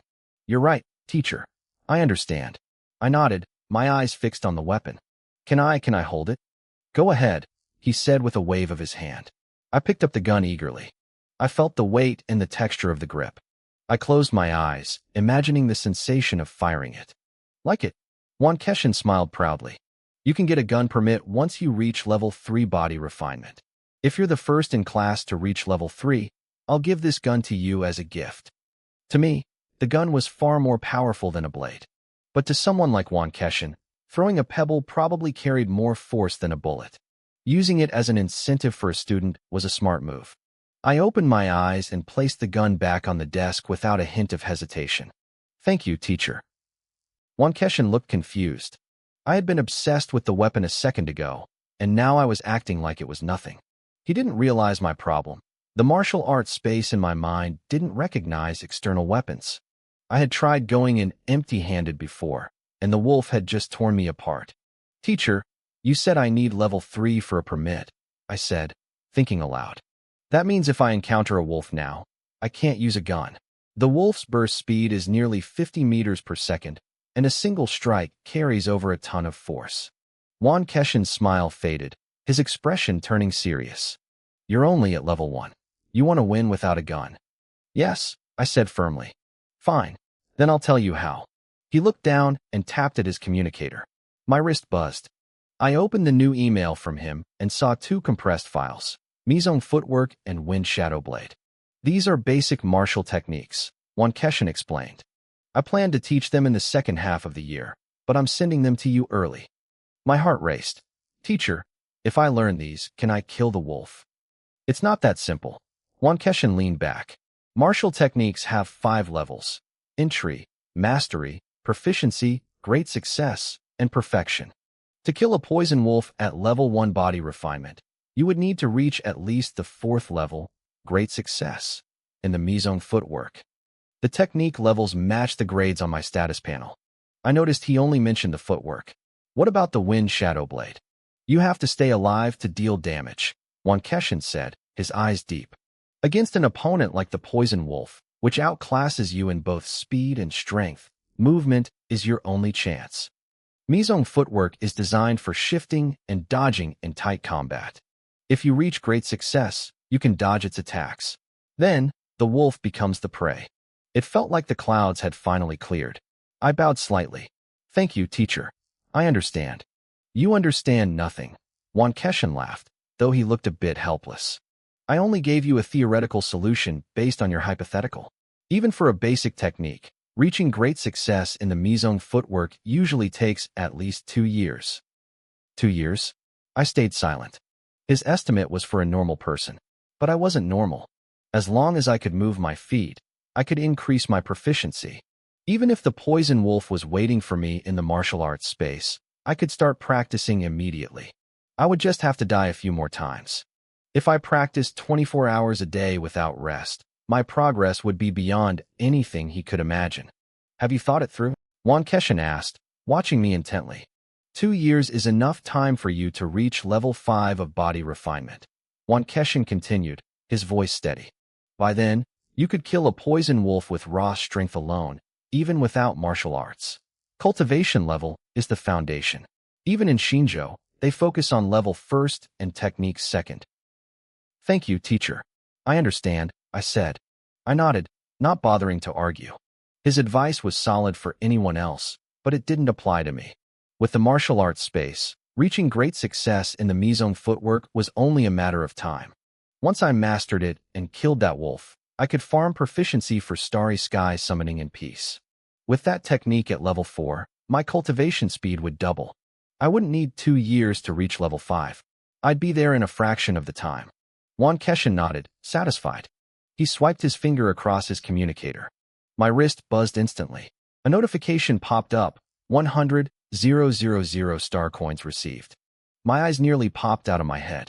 I stared at the digits on the screen, my heart racing. This is why I called you here, Wan Keshin said, a smirk playing on his lips. Your report from yesterday was very useful. The city sent this bonus for your contribution. I looked up, stunned. Teacher, do you have a side job at the bureau? His face stiffened. His jaw twitched.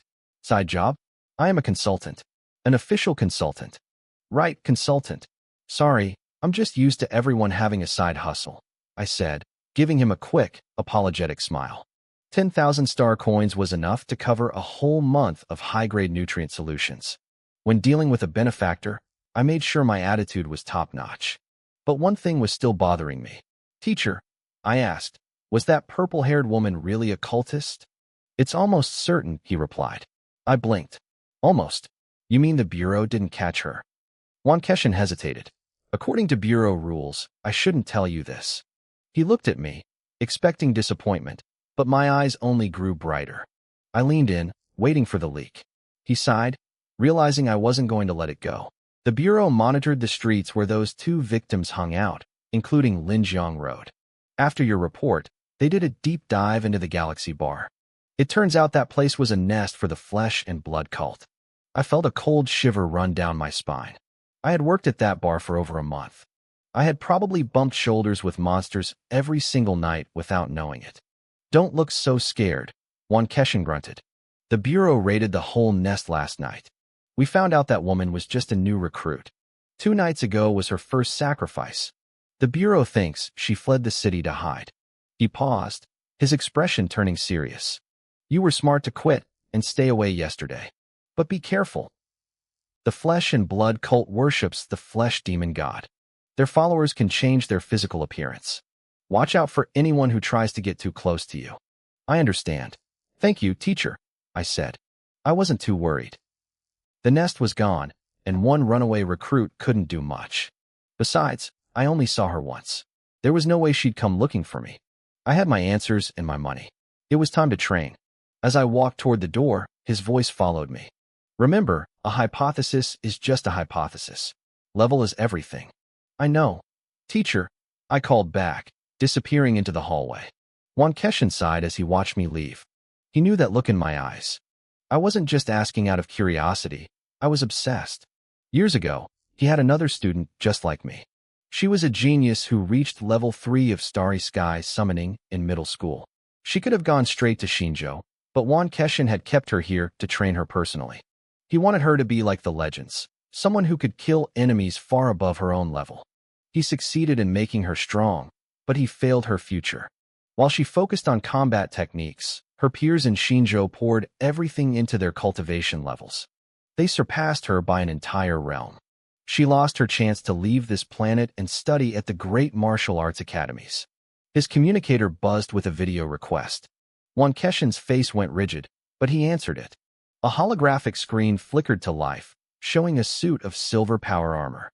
Light shimmered across its metallic surface. Consultant Wan, Lushan's bonus has been issued. A cold, feminine voice spoke from the suit. I know that, Wan Keshin snapped. Why are you calling me? Consultant, according to regulations, the reward for a cultist nest tip is 50,000 coins. You doubled it. You man, you think being a vice chief gives you the right to pressure me? Wan Keshin growled. Stop calling me consultant. Call me uncle. Lushan is a genius from a poor family.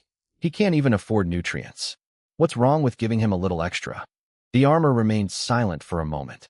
Then, the faceplate slid back, revealing a sharp, beautiful face that looked remarkably like my classmate, Yulei.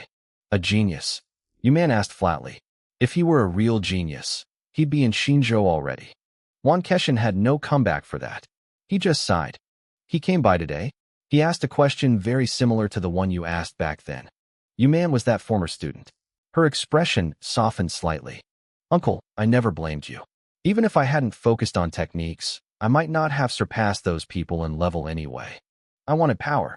This armor gives me that. The people who beat me back then wouldn't stand a chance against me now. Wan Keshin looked at the glowing silver suit and shook his head. It's not the same. If you had gone to the Central Stars, you might have seen the peak of martial arts. You could have crossed the stars with your bare body. A starship can cross the universe just as well, Yuman replied coldly. I'm applying for a spot at the planetary fortress soon. My combat power will increase again. Even the geniuses from the Central Stars will have to take me seriously. Always talking about combat power, Wan Keshin muttered, cutting the connection. He looked out the window. As a teacher, he stayed loyal to the path of the fist. He knew Lushan and Yuman were different. Yuman had high mental energy, so she had the mechanical path as a fallback. But if Lushan took the wrong path, he would lose everything. He would be stuck in this old city, fading into obscurity like everyone else. The afternoon classes were much like the morning session. We focused heavily on the starry sky as calling technique. Wan Keshin paced back and forth in front of us, offering constant, tireless guidance. After our talk in his office, I realized why he was so obsessed with this. He viewed the body-breaking realm as the ultimate foundation. For the next 6 months, his entire curriculum revolved around this technique. He wanted every single one of us to break through to the next level before the semester ended. When the bell finally rang, it was a stampede. Everyone bolted for the cafeteria, even the quiet types like Yulei and Hongqian. I ran faster than all of them. I managed to scarf down 2 massive plates of food before patting my stomach in pure satisfaction. By doing my daytime cultivation at school, I was saving a fortune on food. It meant I could save my expensive nutrient solutions for my nightly sessions at home. 6 sessions a day. My efficiency had tripled. At this rate, reaching the second stage of body breaking wouldn't take 6 months, it would take 2. Still, it wasn't fast enough. That wolf poison projection was still blocking my path in the martial space. If I could just clear it, I'd be farming proficiency points like crazy. Once my main technique hit the 4th level, my cultivation speed would double again. That wolf was standing between me and my future, and I hated it with a passion. I gave Zhao Hongzhou a quick wave and sprinted home. By the time I reached my apartment complex, the sun was dipping low. The courtyard was packed with neighbors taking evening walks and kids running wild. I scanned the area until I found a secluded patch of grass. I tapped my communicator, and a holographic screen flickered to life, displaying the Mizong step manual I'd just bought. It was incredibly detailed, filled with diagrams and high-definition videos. I spent 30 minutes absorbing everything. The core philosophy boiled down to 8 words: move with grace within a square inch. It was all about footwork. To even reach the entry level, you had to perform the entire sequence without a single pause. Mastery meant making those movements a subconscious instinct. The instructor in the video mentioned something that caught my eye. High proficiency in Mizong step gave a massive boost to speed tests, especially the shuttle run. It made sense. Shifting and turning was the soul of this style. I immediately thought of Yulei. That had to be his secret. It explained why his speed stats were so high despite his average build. As for the great success stage, the instructor's advice was simple: actual combat. You couldn't just practice your way there. You needed the pressure of a real fight to trigger the autumn wind instinct, the ability to dodge an attack before it even moved.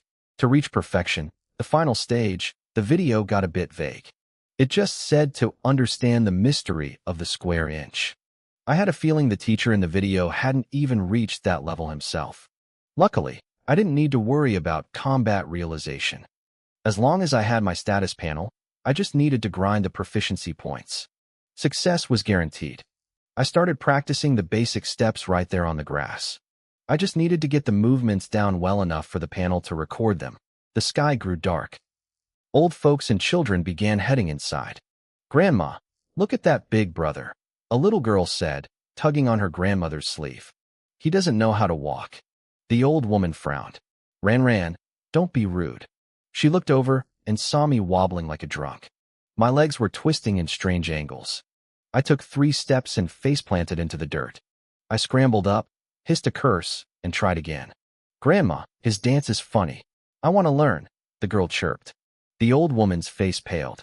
She scooped up her granddaughter and hurried away, probably thinking I was losing my mind. An hour later, I finally stopped. My legs were shaking. This footwork was anti-human. Every step felt like it contradicted the last. You'd lunge forward 1 second and have to pivot your entire weight the next. It defied every natural instinct my body had.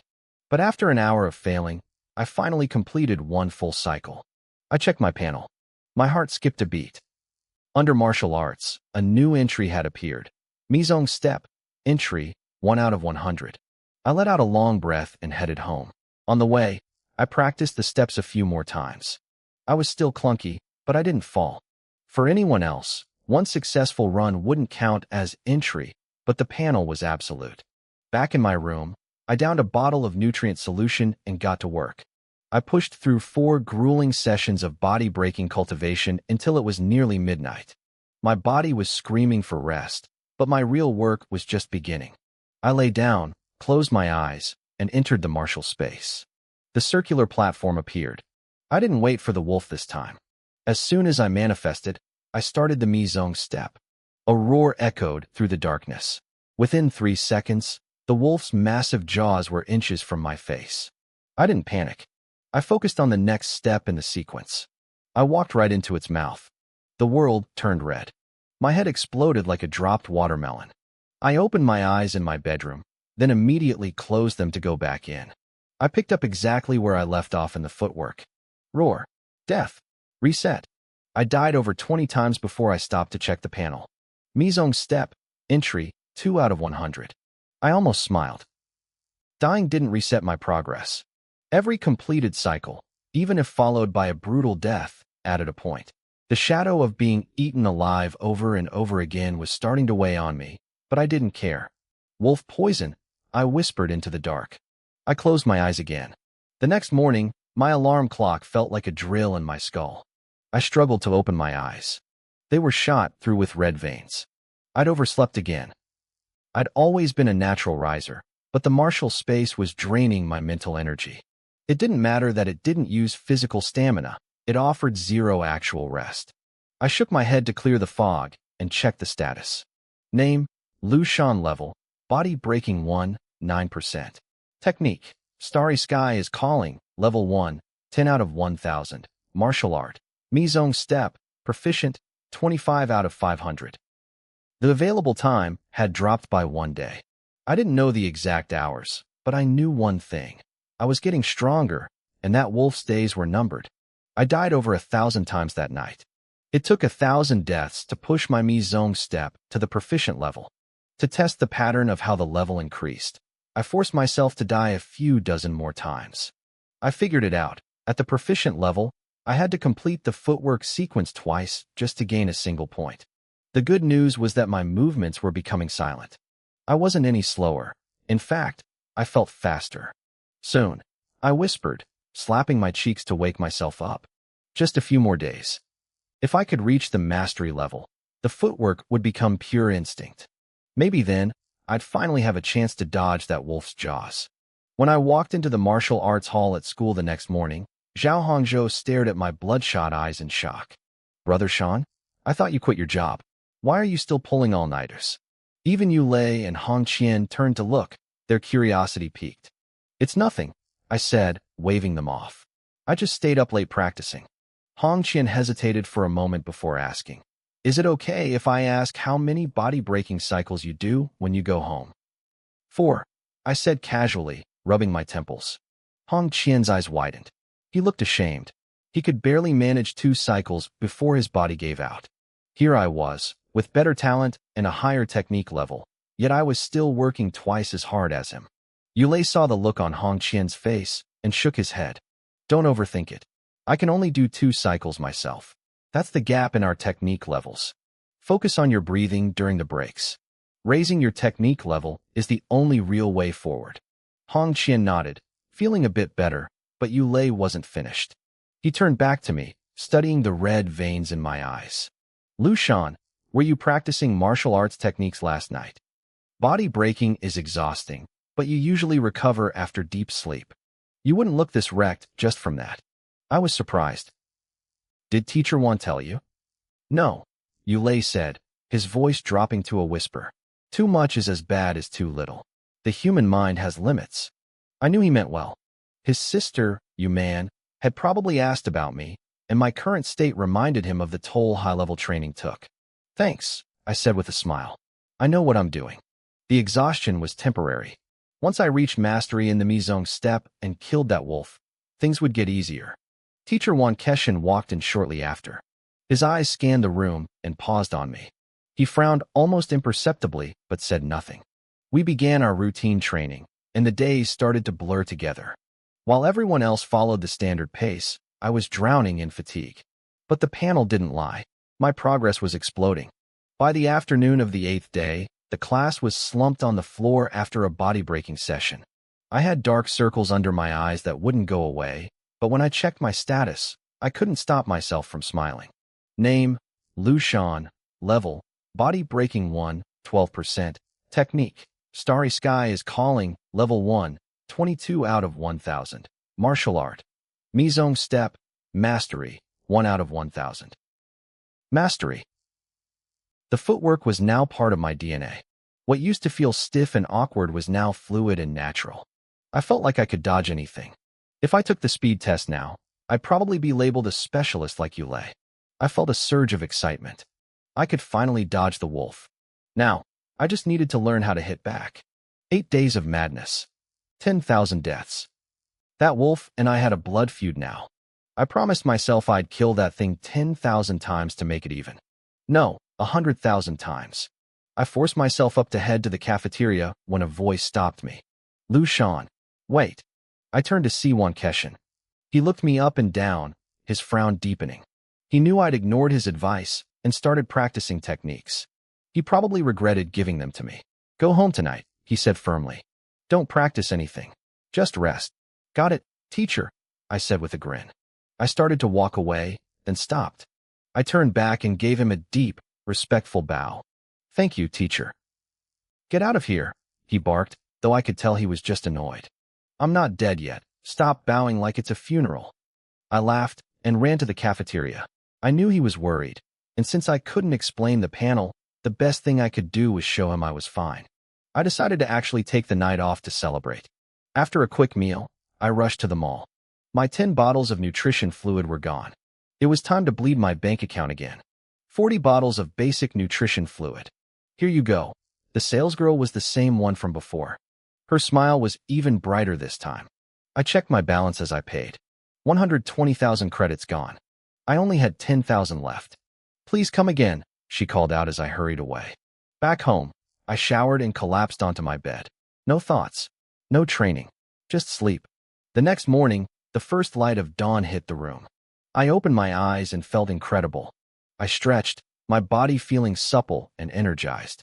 I splashed cold water on my face and looked in the mirror. The dark circles were gone. I looked sharp. If I was worth 1 million before, this face has to be worth 10 million now, I joked to myself. I walked into the living room, feeling a bit lost. I hadn't been up this early without a training plan in a long time. My eyes landed on the machete leaning against the wall. Right. The saber technique. I opened my communicator and pulled up the file, Wind Shadow Saber. The materials were similar to the Mizong step, text, diagrams, and videos. But unlike the anti-human footwork, the wind shadow saber was straightforward. It was all about speed. I watched the video of the instructor. At the proficient level, the blade moved like a gust of wind, sharp and continuous. At the mastery level, the blade broke the sound of the wind itself. It moved so fast that it left afterimages. My eyes struggled to keep up with the blur of the blade. This was exactly what I needed. I couldn't even track the blade anymore. I stared at the screen, my breath catching in my throat. This was the mastery level of the wind shadow saber. The instructor in the video didn't stop. His movements grew faster and faster until the blade and the wind became one. Sharp gusts of air swirled around his body, and afterimages began to solidify in the gale. In the blink of an eye, 3 distinct streaks of blade light appeared from different angles. It looked like 3 people were attacking simultaneously from within a storm. I blinked, trying to find the trick. No matter how hard I looked, I couldn't tell which blade was real. Or maybe they all were. Just as I started to grasp the feeling, the light faded. The wind died down. The instructor sheathed his sword with a sharp click. I let out a long breath. Striking like the wind, breaking the wind, turning light into shadow, becoming one with the gale.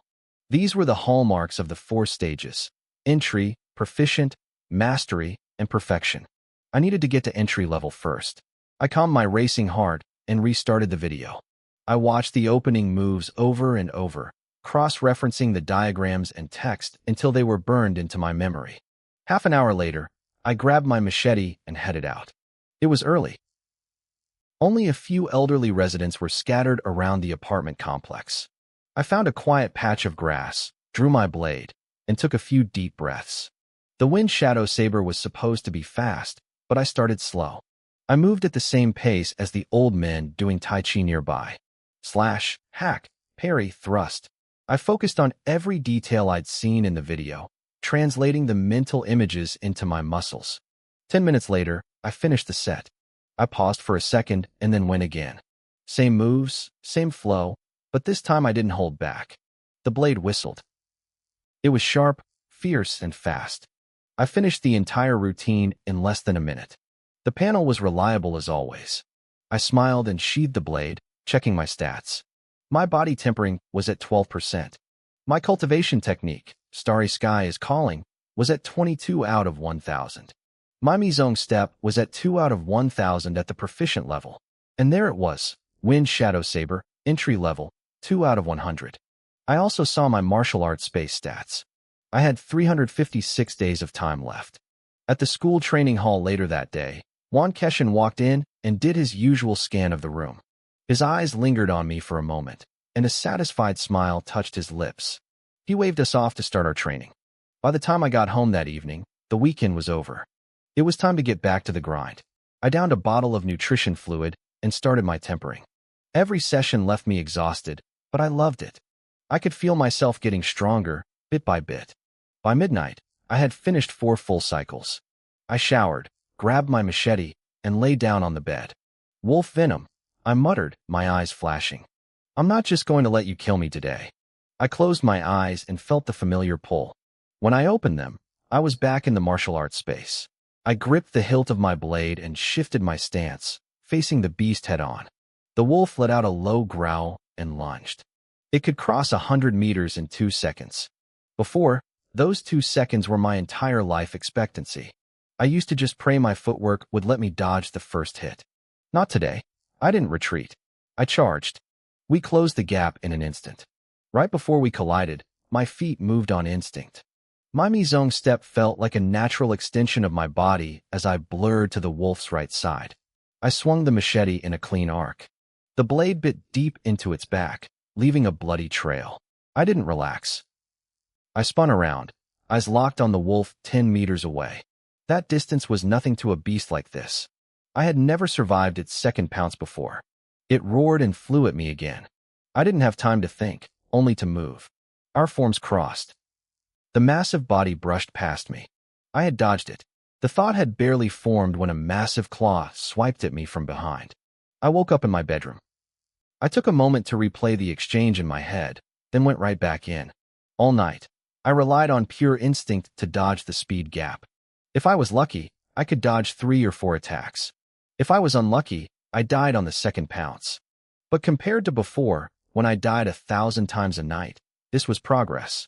Staying alive longer meant my skills were leveling up even faster. Days turned into a routine. School, training, home, training. 2 tempering sessions at school, 4 at home. Every single day, my body grew stronger and my proficiency climbed. But the real growth happened at night. I was spending over 20 hours in the martial arts space every evening. Strangely, because I was dying less frequently, I woke up feeling better than before. 20 days passed in a flash. In my dark bedroom, my eyes snapped open. They were bright with newfound power. My Mizong step had reached mastery. It's still early, I whispered. I have time to kill you 9 more times. I checked the panel. Body tempering was at 15%. Starry Sky is Calling was at 52 of 1,000. Mizong step was now at mastery, 1/3000. My Wind Shadow Saber had hit the proficient level at 112/1000. I looked at the remaining time for the martial arts space. It had dropped by 30 days. I realized with a start that it had only taken me a month of real time to reach mastery in the Mizong step. Teacher 1 had said it would take at least 2 years for a normal person. That didn't mean I was a genius. It meant I was working harder than anyone else. In that space, there was no exhaustion and no sleep. With the wolf constantly hunting me, that 1 month was easily equivalent to 2 years of regular practice. I had been killed more times than I could count, but I had put in the work. Time for revenge, I growled. I gripped my blade and closed my eyes. The circular platform appeared. I didn't wait. I charged forward. The wolf roared and leaped, meeting me midair. Just as we were about to hit, my right foot shifted in a divine step. I vanished from its path and reappeared behind it. I swung my blade upward in a brutal, rising slash. The wolf's roar turned into a wet, choked gasp. The wolf's roar spiked to a high pitch, then cut off into a wet, choking silence. As it hit the ground, its hind legs clamped together in agony. Its blood-red eyes glared at me with pure hatred, but I just laughed. I didn't care about its anger. Did you forget how you ended up here? I asked, my voice cold. Don't worry. I'm going to help you remember. I twirled my blade with a flick of my wrist and charged again. The wolf let out a furious roar and lunged with its claws, but I didn't stay to be hit. 1 second I was right in front of it, and the next, I had vanished. A sharp pain tore through its lower body again. I reappeared behind it, my laughter echoing in the dark space. You're too slow, I taunted. The wolf slammed its paws into the ground and leapt backward, trying to crush me, but it hit nothing but air. It missed again, looking for me. My voice came from directly behind it. I swung my blade upward, catching it right between its legs. The wolf went into a total frenzy. Its limbs became a blur of motion as it shifted positions, desperate to find the human that was torturing it. But no matter how it moved or where it turned, it couldn't find a trace of me. Only the repeated, searing pain in its lower half reminded the beast that I was still there, right in its shadow. It was like a trapped animal or a fly without a head, scurrying around in circles. I followed it like a ghost, my movements calm and deliberate. In that moment, I finally understood what the teacher in the Mizong step video meant by the autumn wind doesn't move before the cicada knows. In terms of raw speed and power, the wolf was far superior to me. It had the strength of a level 5 body tempering expert. But combat isn't just a race or a math equation. Huge power is useless if you can't hit your target. I predicted every single one of its attacks before they even happened. I didn't need to be faster than the wolf. I just needed to be standing in the right spot before it got there.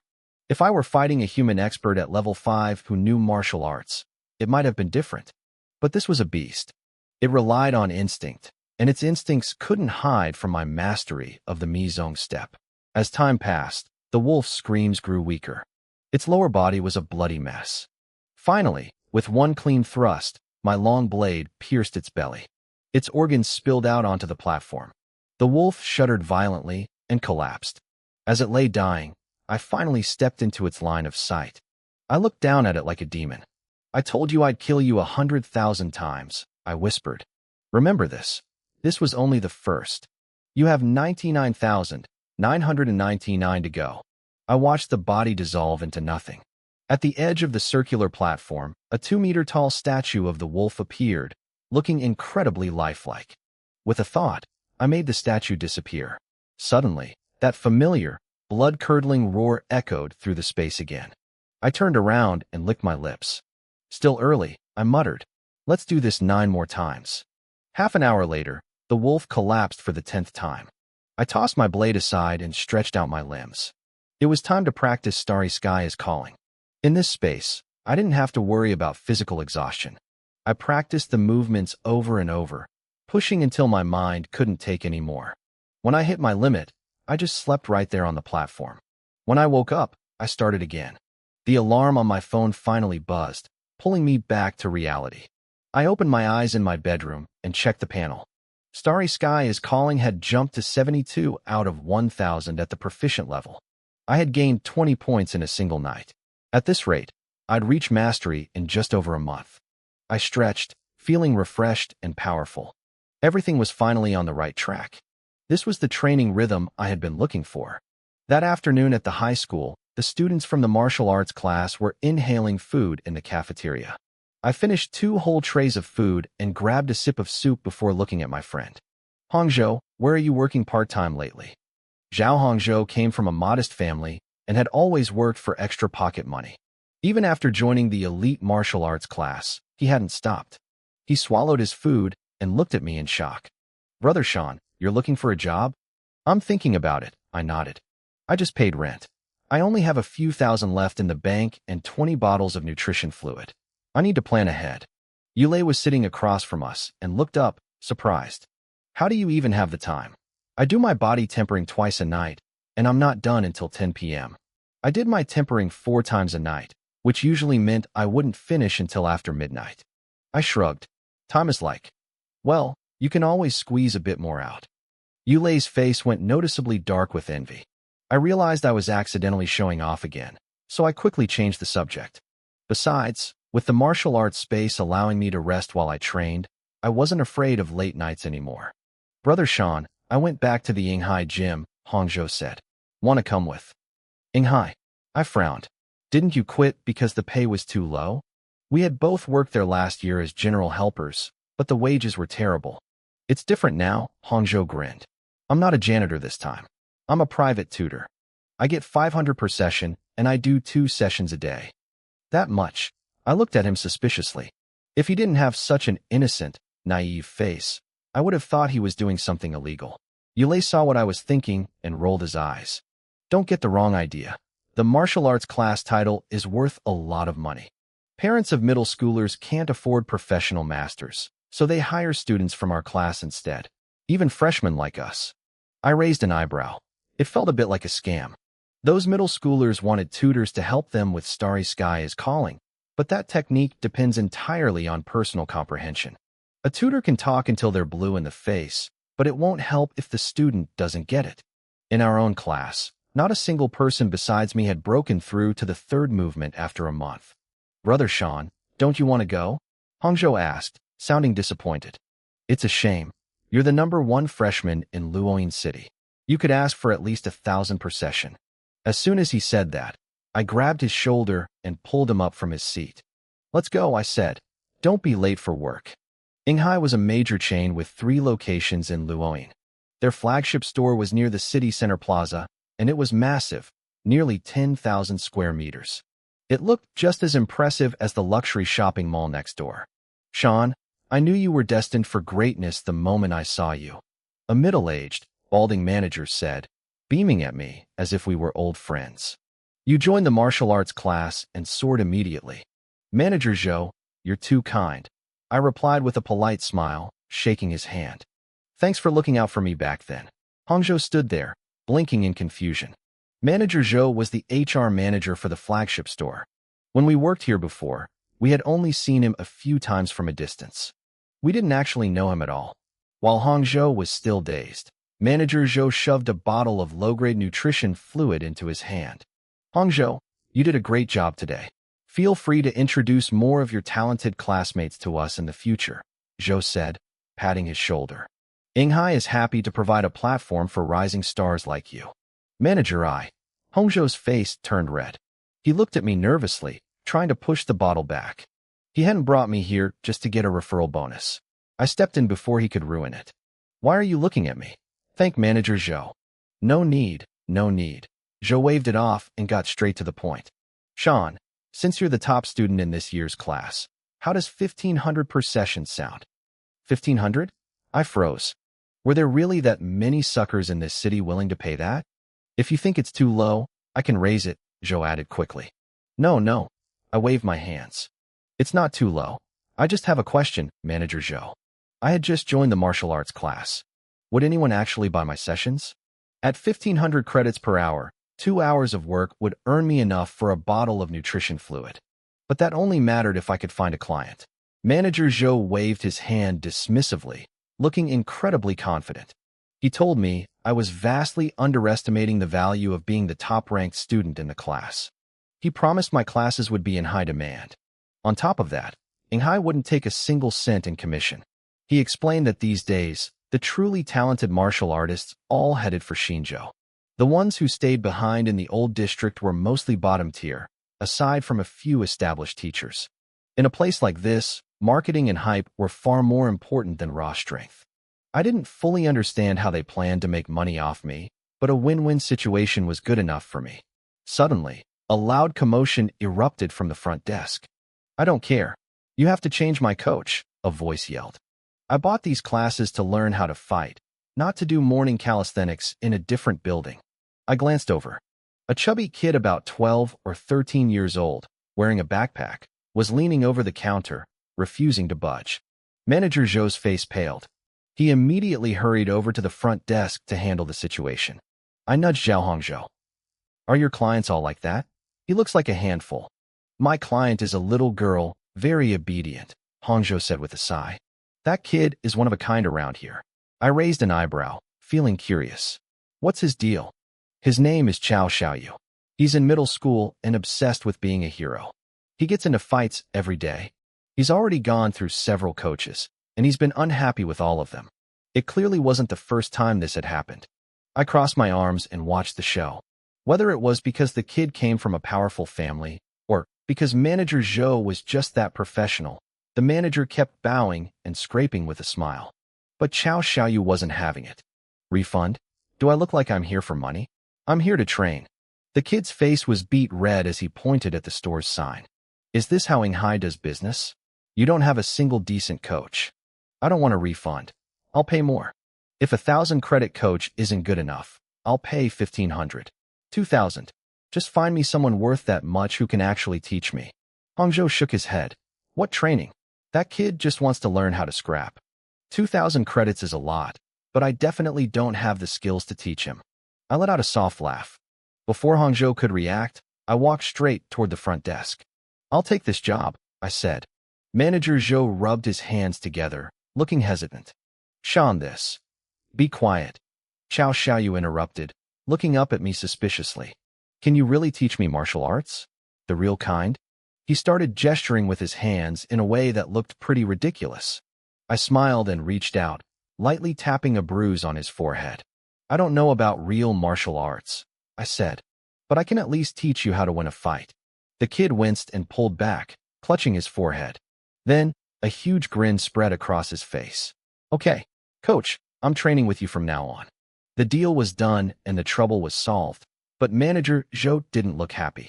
He pulled me aside and whispered, Sean, you should think about this. Chao Xiaoyu's situation is complicated. He's just a kid, I said, dismissive. If he's not satisfied, we can just refund him. The trouble isn't the kid, Zhou said, his voice rising with urgency. Hey, who are you calling a kid? Chao Xiaoyu snapped. I finally found a coach. Don't you dare ruin it. Manager Zhou ignored him and looked at me seriously. The coach Chao Xiaoyu is ditching is named Yuzhua. He's a second-year student in the martial arts class. You're senior. The martial arts program lasted 3 years. While anyone could join the first year, staying for the second year required reaching at least the 3rd stage of body refinement. A senior? I straightened up. Is he strong? He's at the 3rd stage, Zhou said, his eyes telling me everything I needed to know. To him, being the top freshman was just a marketing gimmick. He didn't think a 1-month rookie could compare to a second-year student. It's not just about taking his client, Zhou warned. Yuzhua has a dominant personality. When he finds out, he'll come looking for a sparring match. The store can't interfere in private disputes between martial artists, and the authorities won't care as long as no one is permanently crippled. You won't be able to hide. I'm not refunding my leftover classes with Coach Yu. Chao Xiaoyu shouted, worried I was getting cold feet. It's not about the refund, Manager Zhou sighed. It's about face. Chao Xiaoyu paid Yuzhua 1,000 per session. Now he switches to a freshman and pays 2,000? That's a slap in the face to Yuzhua. The kid looked confused, but I just found it funny. I reached out and ruffled his hair. I'm not his father, I told the manager. I don't need to worry about his feelings. Is Yuzhua in the store right now? Manager Zhou blinked, stunned. Yes. Lead the way, I said. I happen to enjoy sparring. Manager Zhou was momentarily dazed by my calmness. He turned and started walking before he even realized what he was doing. Yeah, sparring, Chao Xiaoyu cheered, pumping his fists. If you're not happy, fight. That's the way of the warrior. Manager Zhou suddenly stopped and whirled around. Are you also at the third stage of body refinement? He couldn't think of any other reason why I'd go looking for trouble. No, I replied. Sean, are you sure about this? Hangzhou asked, his brow furrowed. He knew my stats better than anyone. I wasn't even at the second stage yet. Don't worry, I said, patting his shoulder. Rank doesn't always determine the outcome of a fight. Hangzhou nodded. He didn't quite get it, but he trusted me. Manager Zhou, however, looked like he was about to have a heart attack. The gap in speed and power is too big, he hissed. You won't even be able to take one punch. This is suicide. If I don't go to him, won't he just come to me anyway? I asked. I gripped the handle of my saber, Qingyang, and gestured forward. Lead the way, manager. The bald man wiped sweat from his forehead, sighed deeply, and turned back around to lead me to my first real challenge. The best move for Manager Zhou would have been to refund Chao Xiaoyu's money and send him packing. But I had already made up my mind. I was taking this job. We headed to the third floor of the gym. The main hall was packed with equipment, filled with city workers sweating away after their shifts. Off to the side, behind a glass partition, a dozen women in yoga gear were twisting into various poses. Yuzhua was pacing among them with his hands behind his back, stopping occasionally to offer guidance. Every time he spoke, the room erupted in giggly, flirtatious laughter. Yuzhua looked smug.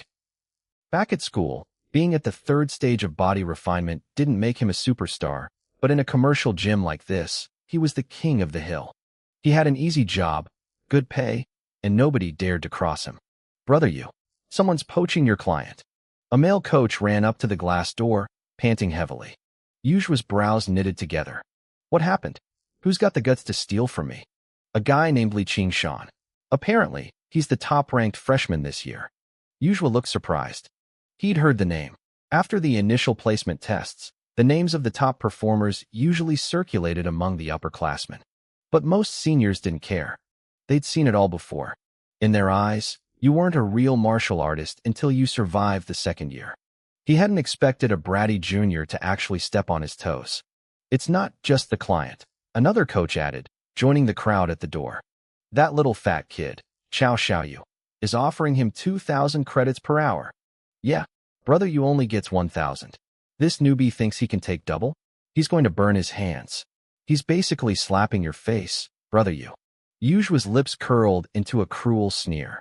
He cracked his knuckles, the sound echoing like dry wood breaking. I guess the title of #1 freshman went to his head. It's fine. As his senior, I'll help him wake up. Oh, it sounds like the rumors were wrong. I didn't realize Senior Yu was so misunderstood. My voice cut through the chatter as the four of us walked into the hall. The coaches at the door froze, their mouths hanging open. They had rushed up to snitch, never dreaming I'd actually show up at the door myself. I heard Senior Yu was a bully, I said, stopping a few paces away with a calm smile. But seeing you so eager to help me wake up, you're actually quite warm-hearted. The room went dead silent. Everyone knew Yuzhua was a tyrant, but I was the first person to ever say it to his face. A few coaches stole glances at me, their eyes filled with a mix of shock and newfound respect. Regardless of my strength, I definitely had balls. Manager Zhou was a nervous wreck. His bald head was slick with sweat, and he was blinking at me frantically, trying to signal me to shut up. He probably thought I was asking for a death sentence. Li Qingshan, you actually dared to come here, Yuzhua said, laughing with pure rage. He waved his hand at the yoga students. Clear out. The women scrambled to the edges of the room, their eyes wide with excitement. This wasn't the first time they'd seen a fight, and they were ready to watch their coach you dominate. Number 1 freshman? Yuzhua spat the words out, his gaze turning sharp and lethal. You're just at the first stage of body refinement. Where do you get the courage to provoke me? Do you really think a title is enough to overcome the gap between us? You're wrong, I interrupted. I don't believe in the weak defeating the strong. I looked him dead in the eye. The problem is, you've got the roles reversed. Between the two of us, you are the weak one. I am the strong one. The atmosphere turned bizarre. Everyone knew the stats. A first-stage student had a speed of 11 meters per second and 250 kilograms of force. A third-stage student hit 15 meters per second and 500 kilograms. The gap was massive. They looked at me like I had lost my mind. You're a lunatic, Yuzhua sneered, cracking his knuckles again. Fine, let's hit the ring. Show me exactly how strong you are. It's only going to take one strike, I said, shaking my head. I drew my saber, Qingyang, from its sheath. No need to be so formal. Senior, are you ready? Die, Yuzhua roared. He lunged. His foot slammed into the floor, propelling him forward like a tiger leaping from a cage. I stood my ground, not moving an inch. Is he frozen in fear? The thought must have flashed through Yuzhua's mind because his sneer widened. He pulled back a heavy fist, closing the 10-meter gap in an instant. He swung. Whoosh. The punch hit nothing but air. Yuzhua stumbled, his momentum carrying him forward. Where is he? He muttered, staring at the empty space in front of him. He was completely lost. It had been less than a second. How could a person just vanish? Then he noticed the expressions on the faces of the other coaches and manager Zhou. They weren't looking at him. They were looking behind him, their eyes bulging in terror. Behind me. Yuzhua reacted instantly, trying to spin around, but he was too slow. Rip! A cold blade flashed, slicing through the air and tearing straight through the crotch of his pants. Yuzhua's legs went weak. He collapsed to his knees, his face turning ghostly white. The blade had only been there for a fraction of a second, but the icy chill of the steel had felt like a winter wind piercing his very soul. He sat there, trembling, his lips quivering. If that blade had been an inch higher, his life as a man would have been over. Phew, close one, I said, letting out a long breath as I sheathed my saber. Sorry, senior. Force of habit. I almost didn't hold back in time. The silence in the room was absolute. Nobody even dared to blink. I had won. It was over in a single exchange. This didn't just defy their expectations, it shattered their entire understanding of martial arts. How could a first-stage student beat a third-stage student so easily? There was no epic struggle, no back-and-forth clashing of fists. I had simply stepped past him and drawn my blade. And now, Yuzhua was on his knees. Coach, you're incredible. Chao Xiaoyu was the first to break the silence, jumping up and down with joy.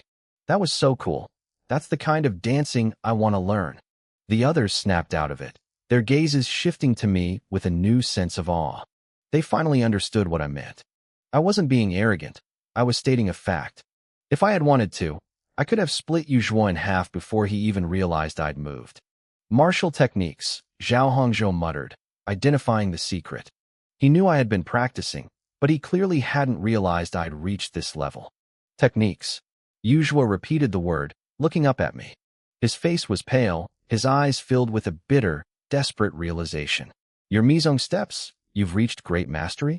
Only great mastery could allow someone to vanish and reappear behind an opponent like that. But reaching that level in a month? It sounded like a fairy tale. Yuzhua had been practicing the same steps for 6 months and was barely proficient. I didn't bother answering him. I just walked past him toward Manager Zhou. Problem solved, I said. Can you set up a room for the lesson now? Yes, of course. Right away. Manager Zhou stammered, wiping a fresh layer of sweat from his head. Chao Xiaoyu didn't hesitate. He booked 30 days of lessons on the spot, 2 hours every evening. A total of 120,000 credits hit my account instantly. We moved to a private training room on the 4th floor. I picked up a wooden training sword and tossed it to the kid. Today, we start with saber techniques, I told him. Learn this well, and even with a piece of wood, you'll be able to win. The basic 5G physical cultivation techniques were open source. There were no restrictions on spreading them. And since this chubby kid clearly got into fights often, I decided to use them to spark his interest. I figured I'd hook him with the flashy stuff first, then guide him toward the serious training later. Saber techniques, I announced. Xiao Xiaoyu hugged the wooden sword to his chest, his face twisted in a look of deep conflict. What's wrong? I asked, raising an eyebrow. Lost interest already? Just a moment ago, he had been buzzing with excitement. Now, he looked like he wanted to be anywhere else. He puffed out his chest, trying to look brave. Coach, I don't want to learn that groin-rip saber style, he blurted out. What the hell is a groin-rip saber? My face went dark. I drew my training blade and slashed the air. The blade whistled sharply, cut after cut, creating a continuous hum. Look closely. This is the wind shadow style. My demonstration didn't impress him. Xiao Xiaoyu bit his lip and looked away, stubborn. I don't care what it's called. I'm not learning it. Ever since he saw me slash upward and rip Yuju's crotch open, that move was burned into his brain. To him, my high-level martial arts were no different from a cheap street fighting kick to the junk. We're martial artists, he muttered. How can we use such dirty tricks? Even the kids at school don't use groin kicks anymore. If I learn this, they'll laugh at me until I die. I took a deep breath. My hand tightened around the hilt of my sword, then slowly relaxed. He paid the money, I reminded myself. Asterisk, don't get angry. He's a customer. Service with a smile, asterisk. I forced a kind, friendly grin onto my face. It felt unnatural. Fine. If you don't want the saber, tell me. What do you want to learn? Xiao Xiaoyu took 2 steps back, his neck shrinking into his shoulders. Coach, please don't smile like that. It's scary. I felt a vein twitch in my forehead. My friendly smile was clearly failing. He quickly pointed at my feet to change the subject. I want to learn that movement technique. The one you used earlier. Whoosh, whoosh, whoosh. The kid started jumping around, making his own sound effects.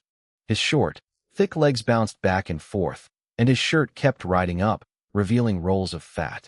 I gripped my sword hilt again. My temple was throbbing. A minute later, Xiao Xiaoyu finally stopped.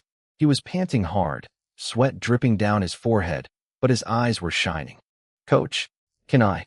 I looked into those eager eyes and stayed silent for a moment. Then, I finally smiled, a real one this time. Of course you can. I opened my communicator and pulled up the data for the Mizong steps, projecting it onto the large screen on the wall. I spent the next 30 minutes explaining the key footwork patterns and demonstrating the flow several times. Once I was sure he had the basics, I let him practice on his own. The training room was large and empty.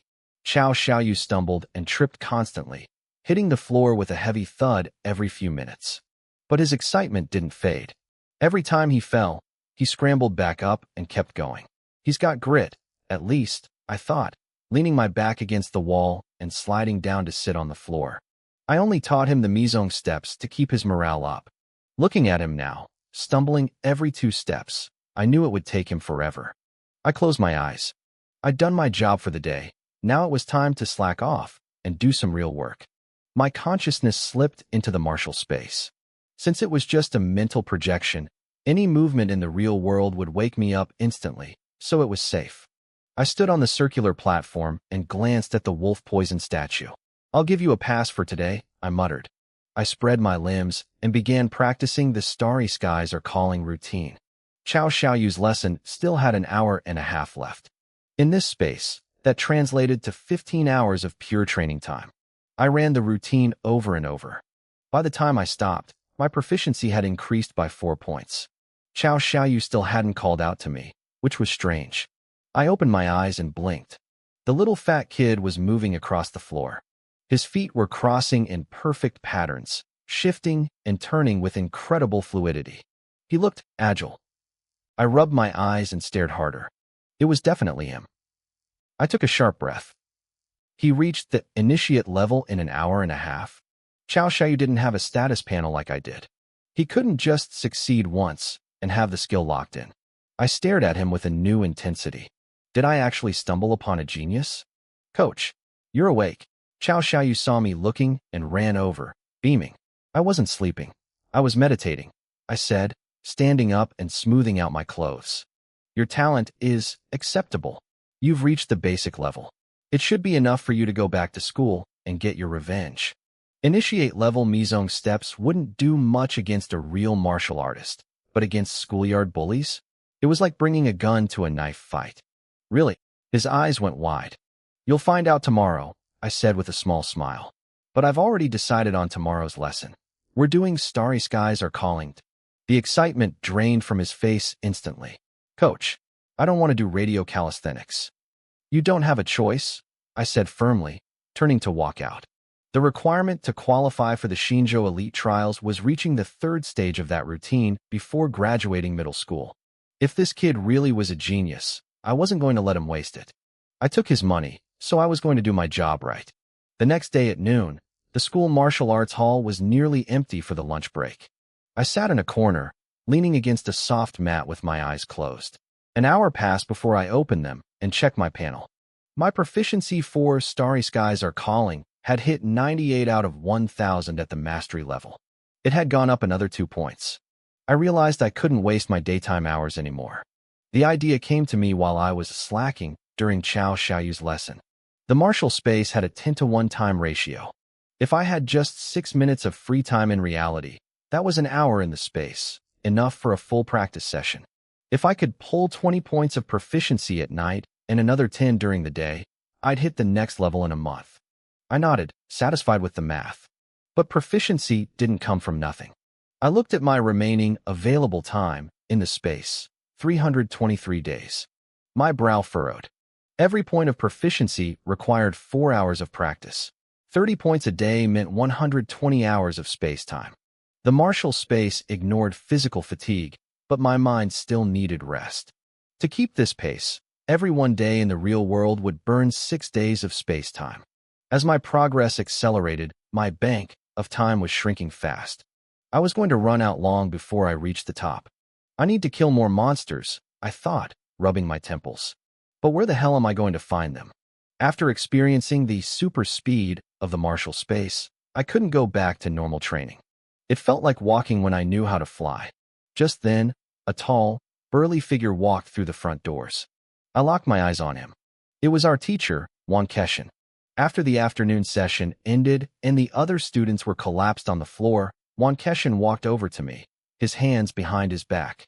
Kid, if you have something to say, just say it, he grunted. Stop staring at me. You've been tracking me since I walked in. It's creepy. Was it that obvious? I gave him a sheepish grin. Actually, teacher, I wanted to ask, where did you get that wolf poison specimen from our first class? Wan Keshin's expression shifted. His eyebrows drew together in a hard line. He clearly thought I was losing my mind. First, I had asked how to disembowel the thing, then how to kill one solo. He thought I'd settled down over the last 2 weeks, but here I was again. Teacher, I prompted. Don't get the wrong idea, I said quickly, seeing Wan Keshin's brow furrow even deeper. I'm just curious about these Star Realm beasts. I want to understand what we're up against. Curious? Wan Keshin's eyes shifted. A faint, knowing smile played on his lips. Once you get to Shinjo, you'll have all the time in the world to be curious. For now, focus on your training. Shinjo, I paused, testing the waters. Teacher, was that wolf poison specimen sent here from Shinjo? Of course, he replied casually. Unless dark god powers are at play, ordinary beasts can't break through the Star Realm's constraints on their own. Shinjo suppresses a boundary gate. That's where the wolf poison was captured. My heart skipped a beat. The textbooks mentioned Star Realms and boundary gates. They were extra-dimensional spaces of unknown size and number. Every beast known to the Federation came from there. The boundary gates were the doorways. But the books never mentioned a gate being right there in Shinjo. My eyes lit up. If that wolf came from a Star Realm, it meant there were countless more inside. To me, a boundary gate wasn't just a threat, it was an entrance to a massive experience farm. If I was strong enough, I could harvest endless time and even level up my martial space. But that was a future problem. I needed a solution for right now. Teacher, I said, unable to let it go. Is it really impossible to find a beast here in Jojo? Wan Keshin's eyes snapped wide. You've got some nerve, he barked. Even if you found one, what then? Do you expect it to be tied down like a specimen for you to study? Or do you actually think you have the strength to kill one? I blinked, caught off guard by his intensity. Actually, teacher, I do. Enough, he snapped, waving me off. Don't get ahead of yourself. The beasts in Jojo are strictly accounted for. Each one has a specific purpose. You can't just go hunting. For the sake of stability, bringing a beast into the city requires layers of security and paperwork. It's an exhausting process. I had to file reports weeks in advance just to get that wolf poison for class. He sighed, his voice softening. If you want to see more beasts, work harder. Master the 4th stage of the Starry Sky is calling and get a handle on your muscle rhythm. That's your only hope of getting into the Shinjo Martial Arts University in 3 years. He turned and walked away with long, confident strides. I watched his back and shook my head. I had wanted to tell him that I could already kill a wolf poison solo, but it didn't matter. With the strict regulations in Jojo, I wasn't getting my hands on a monster anytime soon. If I wanted to hunt, I had to get to Shinjo. I pushed the thought aside. 3 years was too long. I couldn't wait that long, and with my status panel, I wouldn't have to. Mastering the 4th stage would only take me another month of grinding. By then, my physical tempering would skyrocket past the 2nd-year students, maybe even the 3rd years. After dinner, Zhao Hongzhou and I hopped on the bus to the Yinghai flagship gym. It was evening, the busiest time for the fitness center. Coach Li, the girl at the front desk, beamed at me, her eyes sparkling. Even the other coaches greeted me warmly as I passed. Hey, brotherly, you're here. I nodded back with a smile and headed up to the 4th floor. As soon as I entered the classroom, I saw a chubby figure moving with surprising agility. Chao Xiaoyu was practicing his mystic trace steps with a look of pure joy. Coach, he shouted, rushing over. I grinned. You won the fight. Hee hee. You have no idea, coach. I finally got my revenge today. That jerk Lu Jiang couldn't even touch my shadow. The kid started rambling, spit flying everywhere as he recounted his glory. I took a strategic step back and waited for him to wind down. All right, I said, nodding. Time for today's lesson. The excitement drained from his face instantly. Do we have to do the calisthenics again? What do you think? I gripped my sheathed saber and gave him a look. He shivered and stopped arguing. He shuffled to the center of the room and started the movements. It was painful to watch. Yesterday, he showed talent in footwork, but today, he was a mess. His movements were loose and sloppy. He didn't even meet the basic requirements. Stop, I commanded, my voice sinking. Is this how they teach you at school? The standard for the Shinjo Talent Scouts was the 3rd stage of the Starry Sky is calling. Even if his school teachers weren't as good as Wan Keshin, they couldn't be this bad. The teacher makes it too hard, Chao Xiaoyu muttered, glancing at me guiltily. And they say it tempers the body, but I never felt any effect. Of course you didn't, I sighed. Not with form like that. I couldn't blame him entirely. Before I took over this body, the original Lu Shan also treated these exercises like simple morning stretches. It was a common trap. The technique was easy to learn but incredibly hard to master. Without reaching the 2nd stage to grasp the force delivery techniques, you'd never feel the tempering effects. No results meant no motivation. From the top, I said, stepping forward with my saber. I'm going to correct every single move. I used the sheath of my blade to poke and prod his joints, forcing his limbs into the correct positions. 2 hours later, we finished the 108 movements. Chao Xiaoyu collapsed on the floor, hissing in pain. I nodded, satisfied. He had talent, but he was lazy. He only cared about things that gave him immediate results. Coach, what are we doing tomorrow? He asked, wiping sweat from his forehead. Can we do more footwork? I gave him a crooked smile. Sure. After you finish your tempering tomorrow, I'll give you an extra hour of footwork practice. Free of charge. I'm sorry. Forget I said anything. He scrambled up and bolted for the door, tripping over his own feet before he even made it out. Do you live at the school? I asked, watching him struggle to his feet. My parents work in the provincial capital, he said, acting like it was no big deal. They only come back on weekends, so I stay in the dorms. I didn't feel too bad for him. This lonely kid had just paid me 120,000 credits for lessons yesterday. With that money in my pocket, I didn't have to worry about buying nutrition fluids for a long time. My life fell into a steady rhythm: school, the gym, and home. Every day, my proficiency in the starry sky is calling grew by 30 points. My physical progress climbed steadily. 1 month later, inside the martial space, the wolf poison let out a blood-curdling roar, its fangs glistening like shards of glass. 100 meters away, I rested the tip of my long blade on the ground. "I'm in a good mood today," I whispered, a smile tugging at my lips. "Let's celebrate by killing you one more time." We charged. 100 meters vanished in a heartbeat. Claws met steel with a deafening crash. The wolf bounced back, repositioning for another strike, but my eyes narrowed. I was faster now. I was stronger. And I wasn't finished yet. I didn't use the phantom steps to circle behind the wolf poison this time. Instead, I stood my ground. I swung my arm, the blade whistling through the air, cutting faster and faster. Within seconds, the physical steel vanished into a blur. All that remained was a relentless web of shadows. My wind shadow blade technique had reached the great success stage. The wolf lunged, its sharp claws swiping at me, but the net of blade shadows knocked its paws back instantly. Deep gashes opened across its forelimbs. It let out a frustrated roar and threw itself at me again. It was useless. The wall of steel was impenetrable. Every time it tried to break through, my blade bit deeper into its flesh. Blood sprayed, mixing with the dancing shadows of my sword. The wolf's roars grew faint. In less than a minute, its massive body went limp and collapsed into a growing pool of crimson. The shadows vanished as I sheathed my blade. I looked down at the dying beast and smiled. Finally, I could kill it in a head-on fight. Over the past month, my tempering progress had surpassed 18%, reaching the second level of body tempering.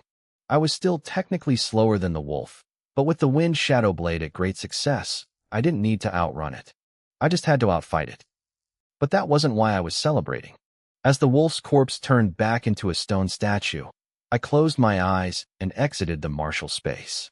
Back in the classroom, Xiao Xiaoyu was drenched in sweat, pushing through his tempering exercises.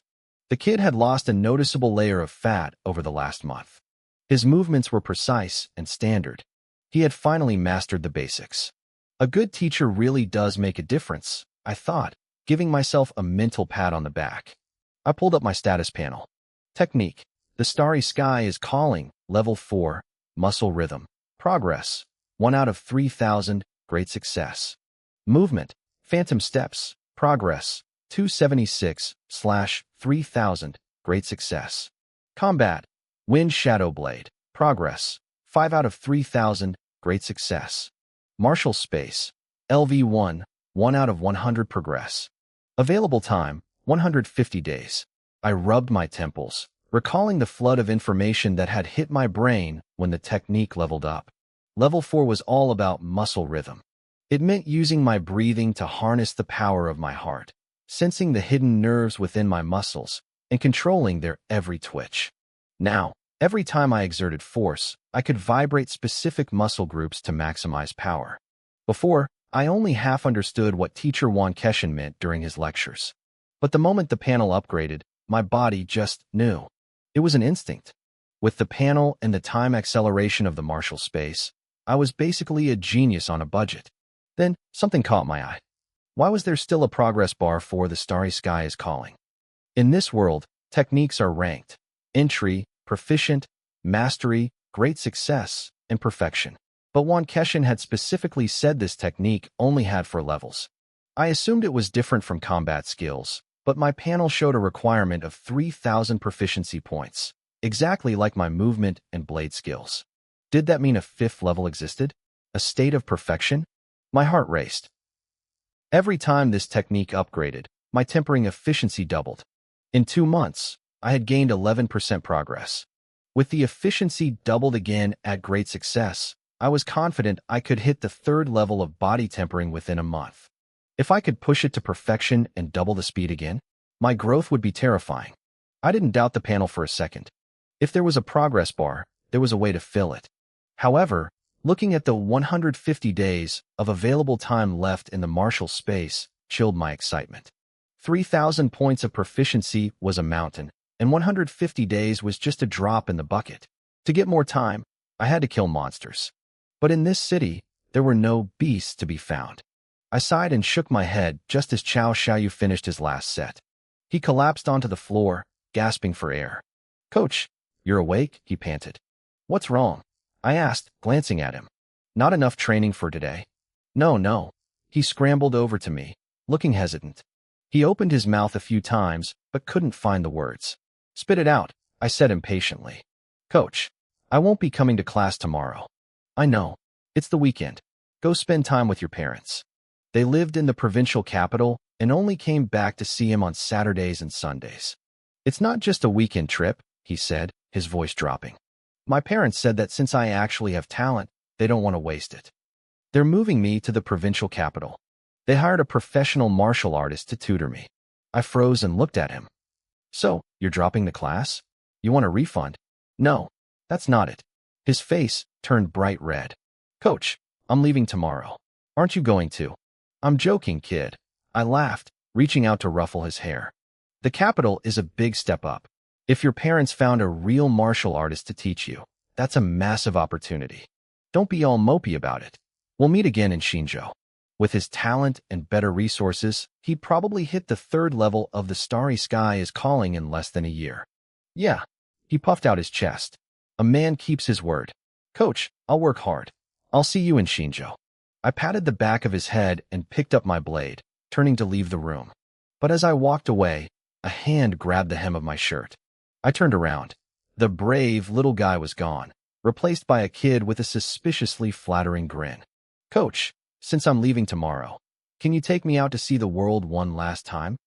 I narrowed my eyes, looking at this 13-year-old. A dangerous smile played on my lips. "What exactly do you want to see?" "Coach, have you heard of the Silver Crest Hotel?" he whispered, rubbing his hands together. "I heard things get pretty exciting in there." "Oh, tell me about exciting." My grip tightened on my sword hilt. I was already planning a final moral education lesson for him. "I heard that every week, they hold underground fights on the 3rd basement level," he said excitedly. "There's one tonight. Coach, please." My smile twitched. "Not interested." I turned to walk away. What was so great about an underground fight club? "Oh," Chao Xiaoyu's excitement vanished. He looked down at his feet, sounding genuinely crushed. "I just really wanted to see what a real beast from the textbooks looks like." The wind whistled as I stopped dead in my tracks. I slowly turned back to look at him, my eyes sharp. "A beast?" I asked. "They have real beasts there?" I moved like a blur, appearing directly in front of Chao Xiaoyu before he could even blink. "Next time, lead with the important part," I said, my voice cold and serious. The kid looked dazed. He blinked, his jaw dropping as he stuttered. "What? What important part?" "The beast," I reminded him. I leaned in, my gaze piercing. "Can you really see a beast at the Silver Crest Hotel?" "Right?" "Yes." Chao Xiaoyu snapped out of it, nodding his head so hard I thought it might fall off. "I got some inside info. Word is, the Silver Crest managed to get their hands on a real beast. They're hosting a beast fighting match tonight." I stayed silent for a few seconds, weighing the possibility. According to Wan Keshin, every beast that entered the old state was strictly monitored and assigned a specific purpose. An underground pit fight definitely wasn't on the approved list. I doubted the Silver Crest Hotel had the kind of influence to bypass those laws. If they did, Wan Keshin would have mentioned it when I asked him about beasts a month ago. I didn't know where Chao Xiaoyu got his inside info, and I wasn't even sure if it was true. But that didn't matter. It was worth a look. Even if it cost me some time, the chance of seeing a real beast was too good to pass up. A slow smile crept across my face. "Coach, you're smiling really scarily right now," Chao Xiaoyu whispered, shrinking back. "Stop talking and call a cab," I said, grabbing the back of his collar and dragging him toward the stairs. The Silver Crest Hotel was located in the southwest of Luoying City, about 10 kilometers from the center. The area was still under development, surrounded by half-finished construction sites that looked eerie and desolate in the dark. Only the hotel itself stood out, a pillar of brilliant light cutting through the night. A taxi pulled up to the front entrance. A doorman in a sharp uniform stepped forward with a professional smile to open the door. Chao Xiaoyu couldn't wait. He jumped out of the car, his face flushed with excitement. "We're here for the fights," he shouted. "Where's the arena?" The doorman's smile froze for a split second before snapping back into place. "Young man, this is a legitimate hotel. We don't have any fights here." "How can you not have them?" Chow Xiaoyu yelled, spit flying as he got worked up. "I did my research. It's on the 3rd basement level." "I'm afraid you have the wrong place," the doorman replied, his voice smooth as silk. "Our underground parking only goes down 2 levels. There is no 3rd floor." "Liar. You're lying to me." Chow Xiaoyu jumped up and down in frustration, but the doorman remained like a stone wall, his fake smile never wavering. The sound of cold steel echoed as I stepped out of the car. I let my heavy blade slide halfway out of its sheath, the moonlight reflecting off the sharp edge. I looked at the doorman, whose expression had finally turned stiff. "Lead the way," I said quietly. "Of course, sir," the doorman whispered. He bowed slightly, dropped the act instantly, and turned to lead us around the building.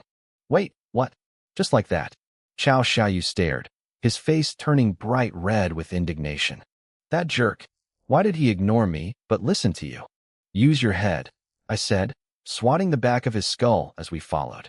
If every middle schooler who walked up could get in, this place would have been raided years ago. The doorman didn't take us through the main lobby. Instead, he led us around to the back of the building. "The arena is indeed on the 3rd basement level, sir," he explained. "But it's not directly under the hotel. It's beneath the rear parking lot." We reached a vast, open parking area. The lighting was dim, with only a few flickering street lamps casting long shadows. As we approached, a lean, middle-aged man with sharp, rat-like features spotted us. His eyes lit up, and he hurried over. "Boss, what's your pleasure tonight? Let me show you around," the man said, bowing and scraping. The doorman nodded to him and looked at me. "Sir, this is Chunin. He can take you the rest of the way." I waved the doorman off and turned my attention to Chunin. "You have a casino down there too?" The way Chunin acted reminded me of the junket handlers I'd heard about in my past life. Men who lived to serve high rollers.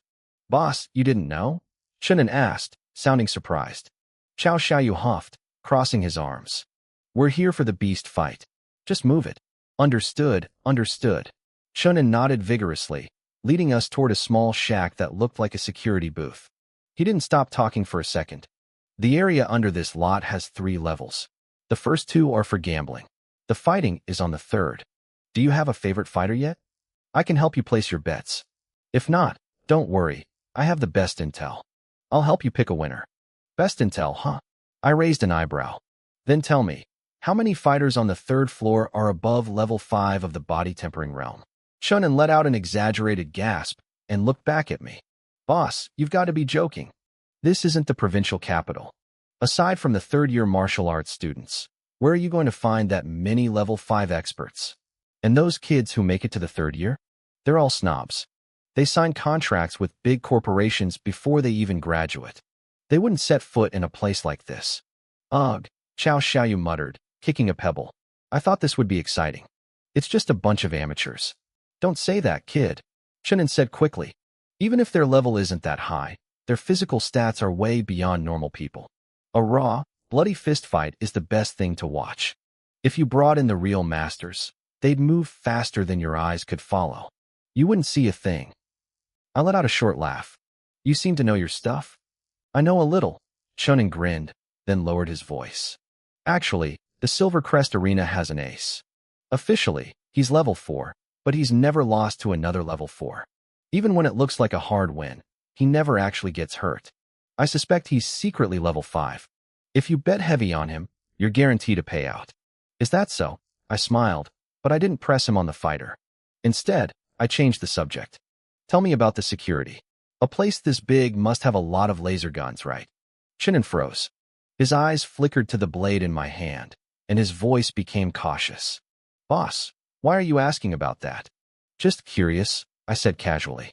"In a place like this, where the law doesn't reach, everyone is a potential enemy. As a law-abiding citizen, it was only natural for me to scout the opposition the moment I stepped onto their turf. So far, it didn't seem like much of a threat. However, my question had clearly spooked Chunin. He went quiet, looking nervous. "Don't overthink it," I said, maintaining my easy smile. We're really just here for the beast fight. The beast fight. Chunin blinked, looking confused. Boss, by beast, do you mean a real, mutated beast? I nodded, but my brow furrowed. As a street-level handler, there was no way Chunin wouldn't know about a headline event like a beast fight. He had no reason to hide it from a customer unless. How could the Silver Crest have a beast? Chunin looked genuinely shocked. Boss, where did you hear that? No, this is bad. He started pacing, his face pale with anxiety. It became clear to me, Chunin really didn't know. Either the hotel had kept the secret incredibly tight, or Cao Xiaoyu's inside info was total garbage. What's wrong with you? Cao Xiaoyu snapped. I worked hard to find out about this. There's definitely a beast fight tonight. You don't know crap. Chunin barked, forgetting his professional manners. The Silver Crest is a small-time operation. They don't have the connections to get a beast. Besides, a beast would bring the Bureau of Investigation crawling all over us. Chunin looked at me, his expression dead serious. Boss, I'm out. This deal is off. Listen to me, Chunin said, his voice trembling. Whether that rumor is true or not, stay away from here tonight. If there really is a mutated beast and the Bureau of Investigation shows up, none of us are getting out of this. The words had barely left his mouth when he turned to bolt. Shing. The cold edge of a blade pressed against his shoulder. Chunin froze instantly. He was a smart one, I'll give him that. He knew the sound of a blade being drawn better than most. Boss, what is the meaning of this? He stuttered, cold sweat soaking his back.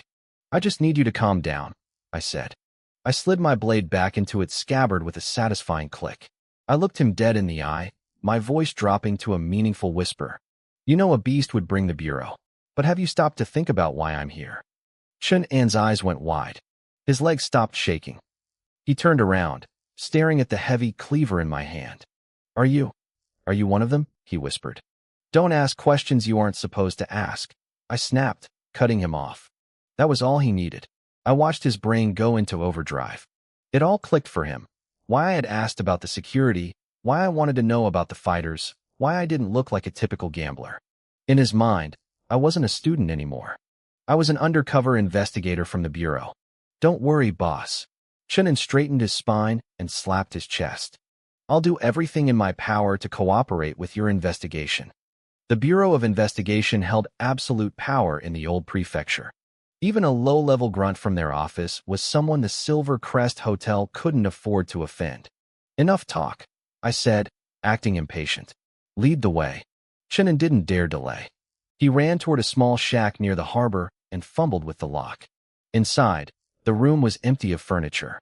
Instead, a massive 2-meter-wide staircase occupied the floor, leading straight down into a brightly lit tunnel. This is the entrance, Chunin explained, heading down first. Cao Xiaoyu scratched his head, looking completely lost. Coach, what just happened? Why is he suddenly cooperating? The power of imagination is a deadly thing, I whispered, patting the chubby kid on the shoulder. You'll understand when you're older. I didn't care about the Bureau. I hadn't actually claimed to be anything. I was here for one thing, the beast. If Cao Xiaoyu's intel was a bust, it was just a wasted trip. But if there really was a beast down there, I'd kill it, claim the experience, and then report the hotel to the authorities to collect a fat bounty. It was a win-win. We followed Chun into the first basement level. The space opened up into a massive hall, over 1,000 square meters, lit as bright as day. Dozens of gambling tables were packed with people. Business is booming, I noted, raising an eyebrow. These aren't just locals, Chunin whispered, his professional habits kicking back in. People from all the neighboring cities come here to play. Interested in a few rounds, boss? I gave him a flat, cold stare. He shivered. Right, my big mouth. The stairs to the lower levels are this way. We cut through the first and second floors until we hit a pair of massive double-iron doors. 2 hulking guards stood watch. Chunin scurried forward, bowing and scraping. These are my regulars. They want to see the 3rd floor tonight. Let them through. The guards glanced at Cao Xiaoyu, then lingered on the cleaver in my hand. They didn't say a word. They just pulled the doors open. Wham! A wall of noise hit me. The 3rd floor was dimmer, the air thick with the smell of sweat and greed. The only real light came from several high-powered spotlights aimed at a massive square arena in the center of the room. It was 20 meters wide and currently empty, surrounded by thousands of shouting spectators. I pulled Chun in close. Is it always this crowded? No, he whispered. It's because they leaked news of a peak series tonight. Besides that rank 5 ace I mentioned, several rank 4 fighters are supposed to go at it. He paused, looking at me nervously. Boss, is the beast fight the main event? It made sense. You couldn't advertise a mutated beast fight openly, but you could use peak human matches to draw in a massive crowd and build the betting pool. We'll find out soon enough, I said, scanning the room. I ignored the fighters and focused on the belts of the security guards. To me, rank 4 or 5 didn't matter. With my blade skills at the mastery level, those guys were just taller midgets. The only thing that could actually hurt me was a gun, and even then, with my movement techniques, a normal person would have a hard time hitting me. Fatty Chow? I knew your pig brain would fall for it. A raspy, mocking voice came from the side. I turned to see a scrawny teenager about Chow Xiaoyu's age, flanked by 2 professional-looking bodyguards. Lu Jiang. Chow Xiaoyu gasped. What are you doing here? My dad owns the Silver Crest. Lu Jiang sneered, crossing his arms. Where else would I be? Did you really think that inside info you got was a secret? I leaked it just to lure you here. Chow Xiaoyu's face turned bright red with fury. My heart sank. Was this all just a prank between kids? If there was no beast, I had wasted my night. I can't beat you at school, Lu Jiang laughed, signaling his guards to move in. But this is my house. Asterisk thud. Thud. Asterisk. Before anyone could blink, the 2 guards were on their knees, gasping for air. I stood between them, the tip of my scabbard resting lightly on Lu Jiang's shoulder. Kid, I don't care about your schoolyard beef, I said, my voice ice cold. But if that beast news is fake, I'm going to make sure you regret lying to me.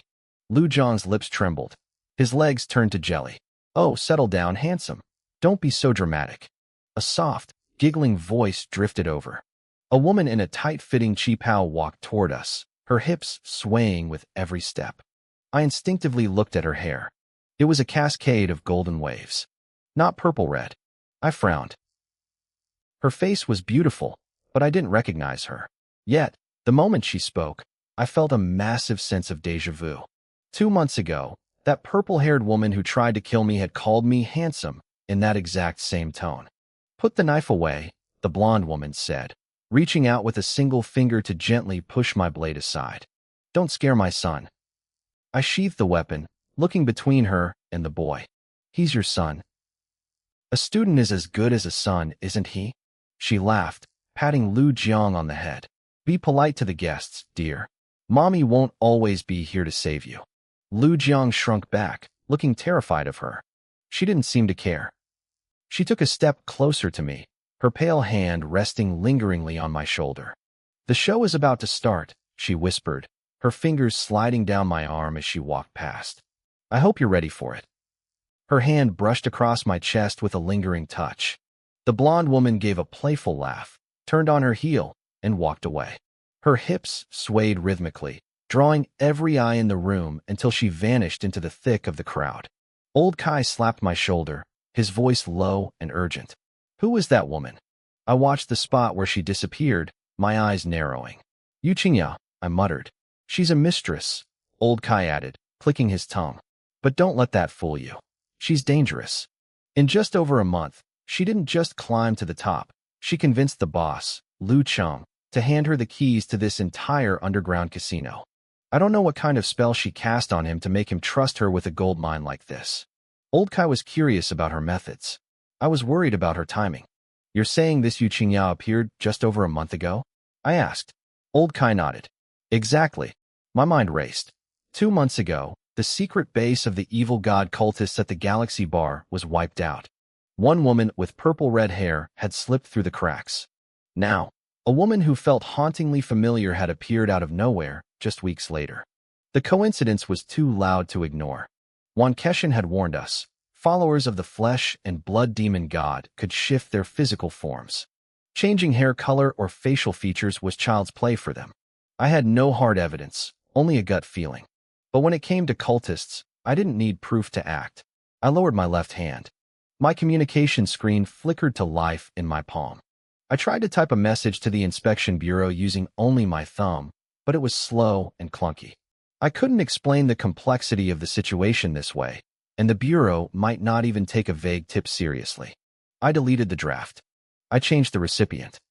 I typed 5 words: Silver Badge Hotel. Cultists. Hurry. I sent it to Wan Keshin. Suddenly, the room went dark. Boom, boom, boom. Spotlights cut through the gloom, focusing on the center ring. The rowdy crowd fell silent instantly. A man in a pink suit stepped onto the stage, gripping a microphone. "Ladies and gentlemen, welcome to the Silver Badge Arena," he shouted. "I know you're all here for the championship match, but I have an announcement to make. Tonight, there is no championship match." The room exploded. "Are you crazy?" someone screamed. "I came to see Jiang Xin fight Hu Yu. I brought $1 million in chips for this. You're dead." The host didn't flinch. "Calm down, guests.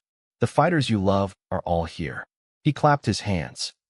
4 fighters leaped onto the corners of the ring, each wielding a different cold weapon. The shouting died down slightly. People were confused. Tonight, the host's voice rose to a fever pitch. "We aren't doing a match. We are doing a beast hunt." He pressed a hidden button on his mic. The floor tiles around him slid back with a mechanical grind, revealing 4 dark pits. 4 heavy alloy cages rose from the floor. They were cramped, barely holding the monstrous creatures inside. Roar!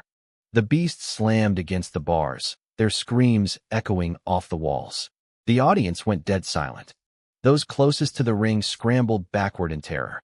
The host's legs were visibly shaking, his face pale as a sheet, but he wiped the sweat from his brow and kept going. "These are astral beasts, brought in through special channels," he gasped. "Tonight, our 4 fighters will each face one. There are no points. There is only life or death. You have 1 minute to place your bets. After that, the cages open." The host didn't wait. He scrambled off the stage like his life depended on it. The fear in the crowd turned into a frenzied greed. People rushed toward the betting stations, creating a chaotic tide of bodies. I didn't hesitate. I grabbed Chunin by the shoulder. "We're leaving. Now. Coach, the fight is starting." Chunin struggled, his face lit up with excitement. "If you want to live, move," I growled. My hand was like an iron vise on his arm. I looked at the 4 fighters on the stage. They were level 4 or 5. Technically, they had the strength to face beasts of this caliber. But I could see the terror in their eyes. They had never seen a real monster before.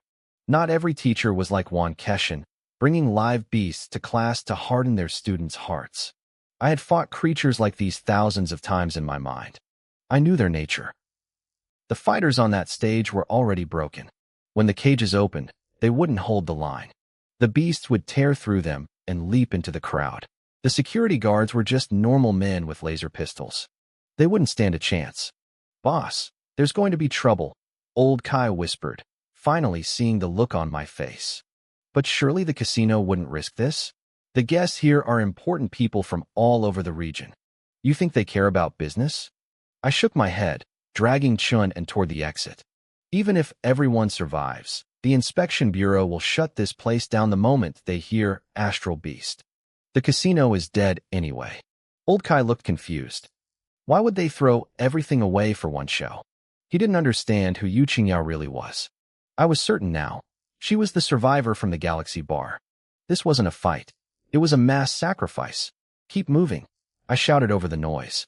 Suddenly, the roar of the crowd intensified. What happened? They opened the cages early. It hasn't been a minute. The crowd became a panicked wall of meat. I used my scabbard like a snowplow, shoving people aside as I forced our way toward the exit. Finally, we broke free of the main cluster. I stopped dead. The heavy iron exit doors were shut tight. 5 large men in black suits stood guard, blocking the way. In front of them sat a chair.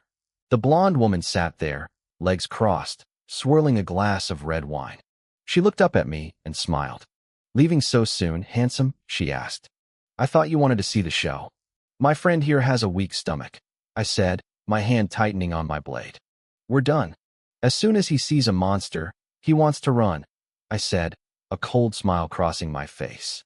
I let go of Chao Xiaoyu and reached out, giving the back of his neck a sharp pinch. The little fatty flinched, his eyes immediately welling up with tears. He started sobbing right there. I felt a surge of irritation and smacked him on the back of the head.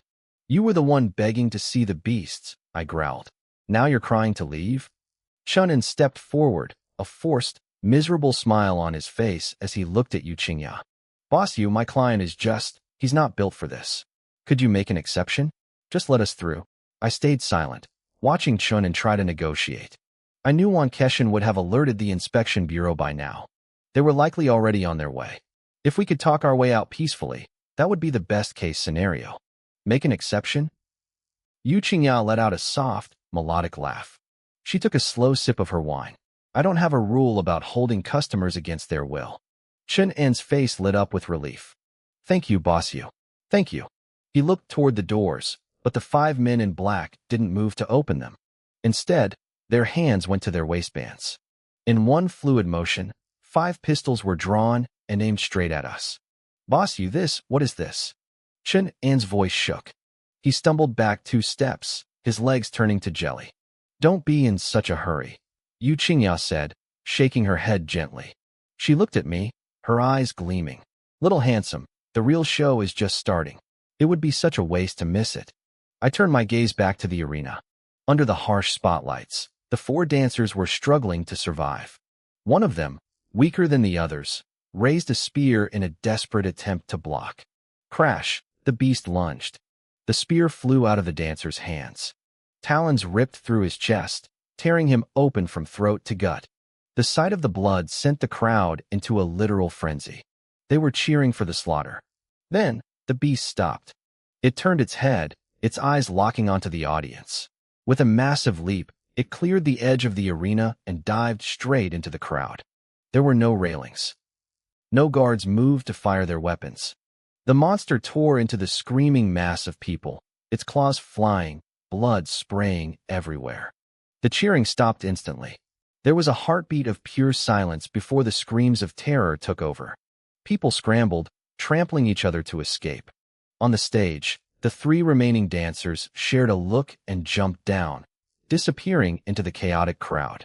The other 2 beasts followed suit, leaping into the sea of people to begin their feast. Suddenly, the spotlights cut out. In the darkness, the sounds were horrific, the wet tear of flesh, the roars of the beasts, and the rhythmic thud of bodies hitting the floor. A group of survivors rushed toward our exit, screaming for the guards to open the doors. "Open up. It's killing everyone. Let us out." A volley of gunfire erupted. The survivors collapsed in a heap before the door. Blood began to pool on the floor, spreading slowly until it reached my boots. Chao Xiaoyu grabbed the edge of my shirt, his face ghostly white. Chunin was shaking so hard I thought he might collapse. "Don't be afraid, little handsome," Yu Qingya said, swirling her wine as if she were at a garden party. "I'd hate to see that pretty face of yours get ruined. Why don't you have a drink with me? We can wait for this feast to end together." She tilted the glass, and a drop of red wine slid down the rim like a bead of blood. I looked down at the gore staining the floor, then looked up at her and flashed a bright, wide smile. "Sure," I said. I started walking toward her. Her eyes were full of charm, watching me approach. The 5 guards tightened their grip on their guns, their muzzles tracking my every move, but I acted like they didn't exist. I stopped right in front of her. "Having a drink with a lady? No problem at all," I said, my smile growing even wider. Yu Qingya's lips curled into a triumphant smirk. She recognized me. I knew she did. 2 months ago, she had almost recruited me at the Galaxy Bar. Back then, she offered me $1 million just to have a drink. Now, she thought she didn't have to pay a cent. She thought she owned me. She sat back, crossing her legs. Even sitting down, she looked at me with a condescending gaze. She held out the glass, which still had a bit of wine left. "It's a good vintage," she whispered. "Try it." I nodded, slowly reaching out my hand. Halfway there, I paused. "Ma'am," I said softly. She blinked. The moment I spoke, she knew. She realized I had recognized her too, despite her new face, her new height, and her new hair. Her eyes widened in shock.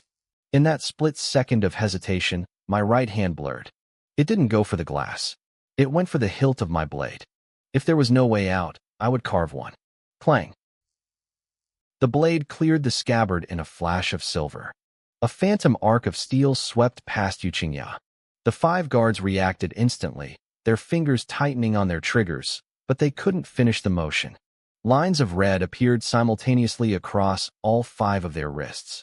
Their hands, still clutching their pistols, slid off their arms and thudded onto the floor. I didn't stop to watch them scream. They were just distractions. Before their hands even hit the ground, my blade descended on Yuqingya. Slash, slash, slash. The heavy blade tore through her limbs and shattered the wooden chair. In a heartbeat, the chair was splinters, and Yuqingya was nothing more than a torso lying in a pile of severed limbs. Dead. I frowned. It felt too easy. Far too easy for a follower of an evil god. I'll kill you. A raspy, distorted scream erupted from the floor. The severed limbs began to glow with a sickening red light. As the light intensified, the flesh withered and turned to dust, the energy flowing into the torso. You forced my hand, the voice shrieked. It wasn't feminine anymore. It was a monstrous, genderless howl. Red light pulsed violently as the torso began to change. Thick, slimy, crimson tentacles erupted from the stumps of her arms and legs. They twisted and writhed, covered in a foul-smelling mucus. Now that's more like it, I said, my brow clearing. I stepped forward, raining down a flurry of strikes. The tentacles were fast, lashing out to meet my blade. Every time I lopped one off, it turned into red light and grew back. But I didn't stop. I became a machine, my blade a wall of steel that nothing could penetrate. Flesh isn't infinite. As the rate of my cutting increased, the regeneration slowed. The tentacles stopped turning into light and started falling to the floor as gray ash. In less than a minute, the ground was covered in thick soot. In the center of the ash, the torso lay still again. She was a human stick, once more, but she still wasn't dead. You're all going to die. Everyone dies. Her blonde hair was gone, replaced by a bloated, slimy scalp. Her eyes were bulging, bloodshot, and filled with pure insanity. I stood over her, looking down with genuine curiosity. So, you're officially a monster now, right? I asked. Ha, a monster? Her mouth split open, revealing rows of jagged, needle-like teeth. What's the matter? Are you finally afraid? No. You misunderstand, I said, shaking my head. I couldn't help the grin that spread across my face. You're actually much cuter this way. Cuter? Time seemed to freeze. Her jaw hung open, her bloodshot eyes staring at me in total confusion. It was only when she saw the reflection of my blade in her pupils that she snapped out of it. Lunatic! She gasped. The blade fell. Ash swirled into the air. Asterisk monster slain. Leveling experience +5. Available lifespan +5 years. Asterisk. The notification flashed across my vision. I sheathed my blade and smiled. So, followers of the evil god counted as monsters too. Good to know. Coach, that was incredible. Xiao Xiaoyu screamed, his voice cracking.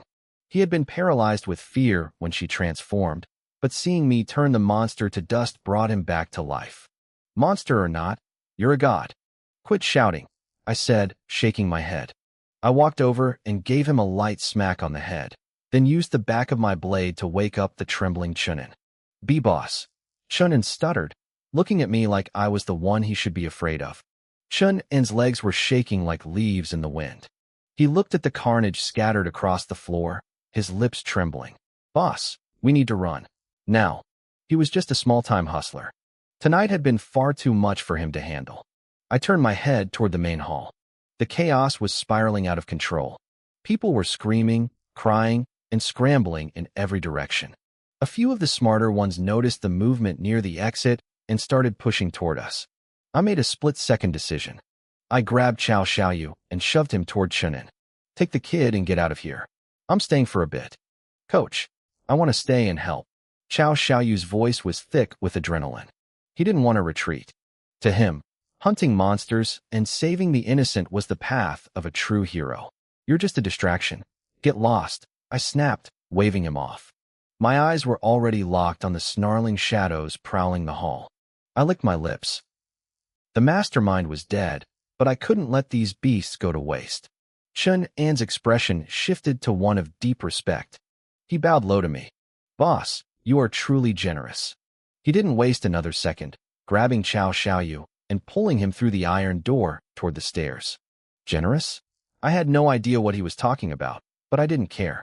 I turned back to face the monsters. The iron door stood open, and the light pouring in gave the crowd a glimmer of hope. They surged toward me, blocking my path. I frowned, reaching out and tossing a few of the slower ones aside, raising my blood-stained blade. A dark, murderous aura radiated off me. Investigation Bureau business. Move or die, I warned. The crowd froze. Some wanted to ask for help, but when they saw my cold eyes and the fresh blood dripping from my blade, they chose survival over conversation. The sea of people parted instantly. Within seconds, I reached my target. I had cleared a 3-meter radius around the beast. It was crouched over a corpse, tearing an arm from its socket. This one looked leaner than the wolf-poison monster I'd fought before, but its muscles were more defined, and its claws gleamed like daggers. I slammed my foot down and lunged. The beast looked up, its bloodshot eyes locking onto me. It leaped, covering 7 or 8 meters in a single heartbeat. Its claws swung toward my blade. It was faster than the others. My eyes narrowed. My left foot moved in a blur. Using the peak mastery of my movement technique, I vanished and reappeared behind the beast. I swung my blade in an upward arc. It turned out this move worked on every monster, not just the first one. A familiar, agonized shriek ripped through the hall. I didn't stop.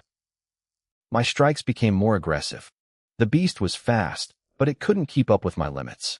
No matter how it twisted or turned, I was always one step ahead, standing right behind it. In less than 30 seconds, I ripped its belly open.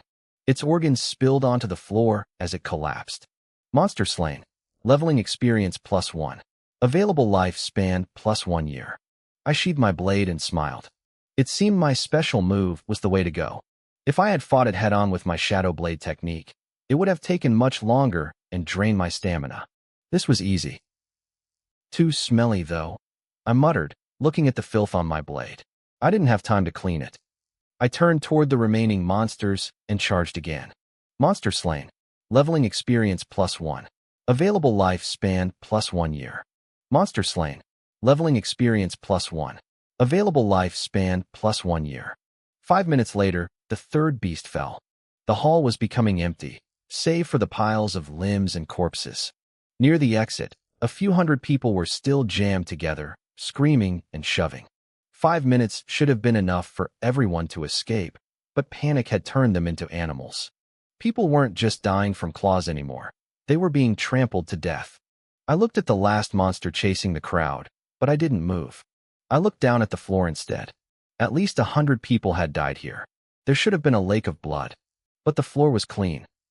Aside from some faint red stains, there wasn't even a scab left behind. The blood hadn't disappeared. It had been absorbed. I looked at the corpses. They were shriveling up, their flesh turning gray and rotting right before my eyes. It was happening faster and faster. My stomach dropped. I remembered Lu Jingya's final words, "Everyone dies." She was dead, but the sacrifice hadn't stopped. A cold chill ran down my spine. This evil god ritual was beyond my understanding, but I knew one thing. Whatever was coming next was going to be bad. "Time to go," I whispered. I sprinted toward the exit. The survivors saw me coming, and their eyes lit up. They thought I was their savior. A middle-aged man in an expensive suit stood at the back of the group, looking like a man of status. Now that he thought he was safe, his fear turned into arrogance. "Why did the investigation bureau only send one person?" he barked. "Hurry up. If I get a single scratch, I'm filing a formal complaint with the Federation." I ignored him, rushing past and appearing behind the monster.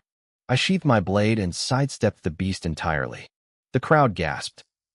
They watched in horror as I bypassed the monster and kept running toward the door. The beast roared, its claws shredding the people at the front into red mist. The man in the suit turned and lunged for me, grabbing my sleeve. "I'm the secretary for a city councilman. You have to save me. It's your job." I stopped and looked at him. One by one, I pried his fingers off my arm. "You're mistaken," I said coldly. "I don't work for the bureau." He froze, his face twisting with rage. He pointed a finger at me to curse, but the words turned into a scream. The monster's jaws clamped onto his waist, lifting him into the air. Suddenly, the ceiling exploded. Dust and debris rained down. A flash of silver light cut through the air, and the monster's lower half simply vanished. It collapsed into the rubble. I stared, my breath hitching in my throat. In the middle of the dust sat a massive weapon. It was shaped like a crescent moon, 3 meters wide, glowing with a brilliant silver light. One end was buried in the floor, the other reached toward the ceiling. It looked exactly like the Moonchaser ring from the old legends. My heart hammered against my ribs. This wasn't a normal weapon. This was something else entirely. We were living in an interstellar age, but that weapon looked like it belonged in an ancient legend. It was a cold moon flying shuttle. The technology was advanced, yet it felt like something out of a myth. I looked down and frowned. The middle-aged man from Xizhuang was still pinned to the floor. His waist was still clamped firmly inside the monster's jaws. His expensive suit was soaked through with deep, dark red. The monster had died so fast it hadn't finished the job. It hadn't bitten him in half yet. A sky seeker, the man gasped. His face was a mask of pure ecstasy. A sky seeker is here. I'm saved. He glanced up at me. His eyes were cold, filled with a dark, hidden meaning. He was already planning his move. But the sky seeker hadn't physically shown their face yet, so he quickly lowered his head. He was trying to hide his malice. He was waiting for his moment to strike back at me. What are you looking at? I asked. The man jumped, his eyes bulging as he looked up. He hadn't even noticed me move. I was already squatting right next to him, staring into his eyes with total seriousness. Don't misunderstand, he stammered. He forced a pathetic, trembling smile onto his face. I wasn't looking at you. I promise. I shook my head slowly. No, you were. I stood up. My shadow fell over him like a shroud. Actually, it doesn't matter anymore. I lifted my right foot high. I aimed it perfectly at the monster's crushed skull. The man's eyes widened. He realized what I was doing. Total despair washed over his face. I slammed my foot down with every ounce of my strength. The force drove the monster's jagged teeth straight through his soft flesh. I heard his spine shatter like dry glass. Blood erupted from his mouth, spilling across the floor. His eyes stayed wide, staring at nothing, as the last bit of life drained out of them.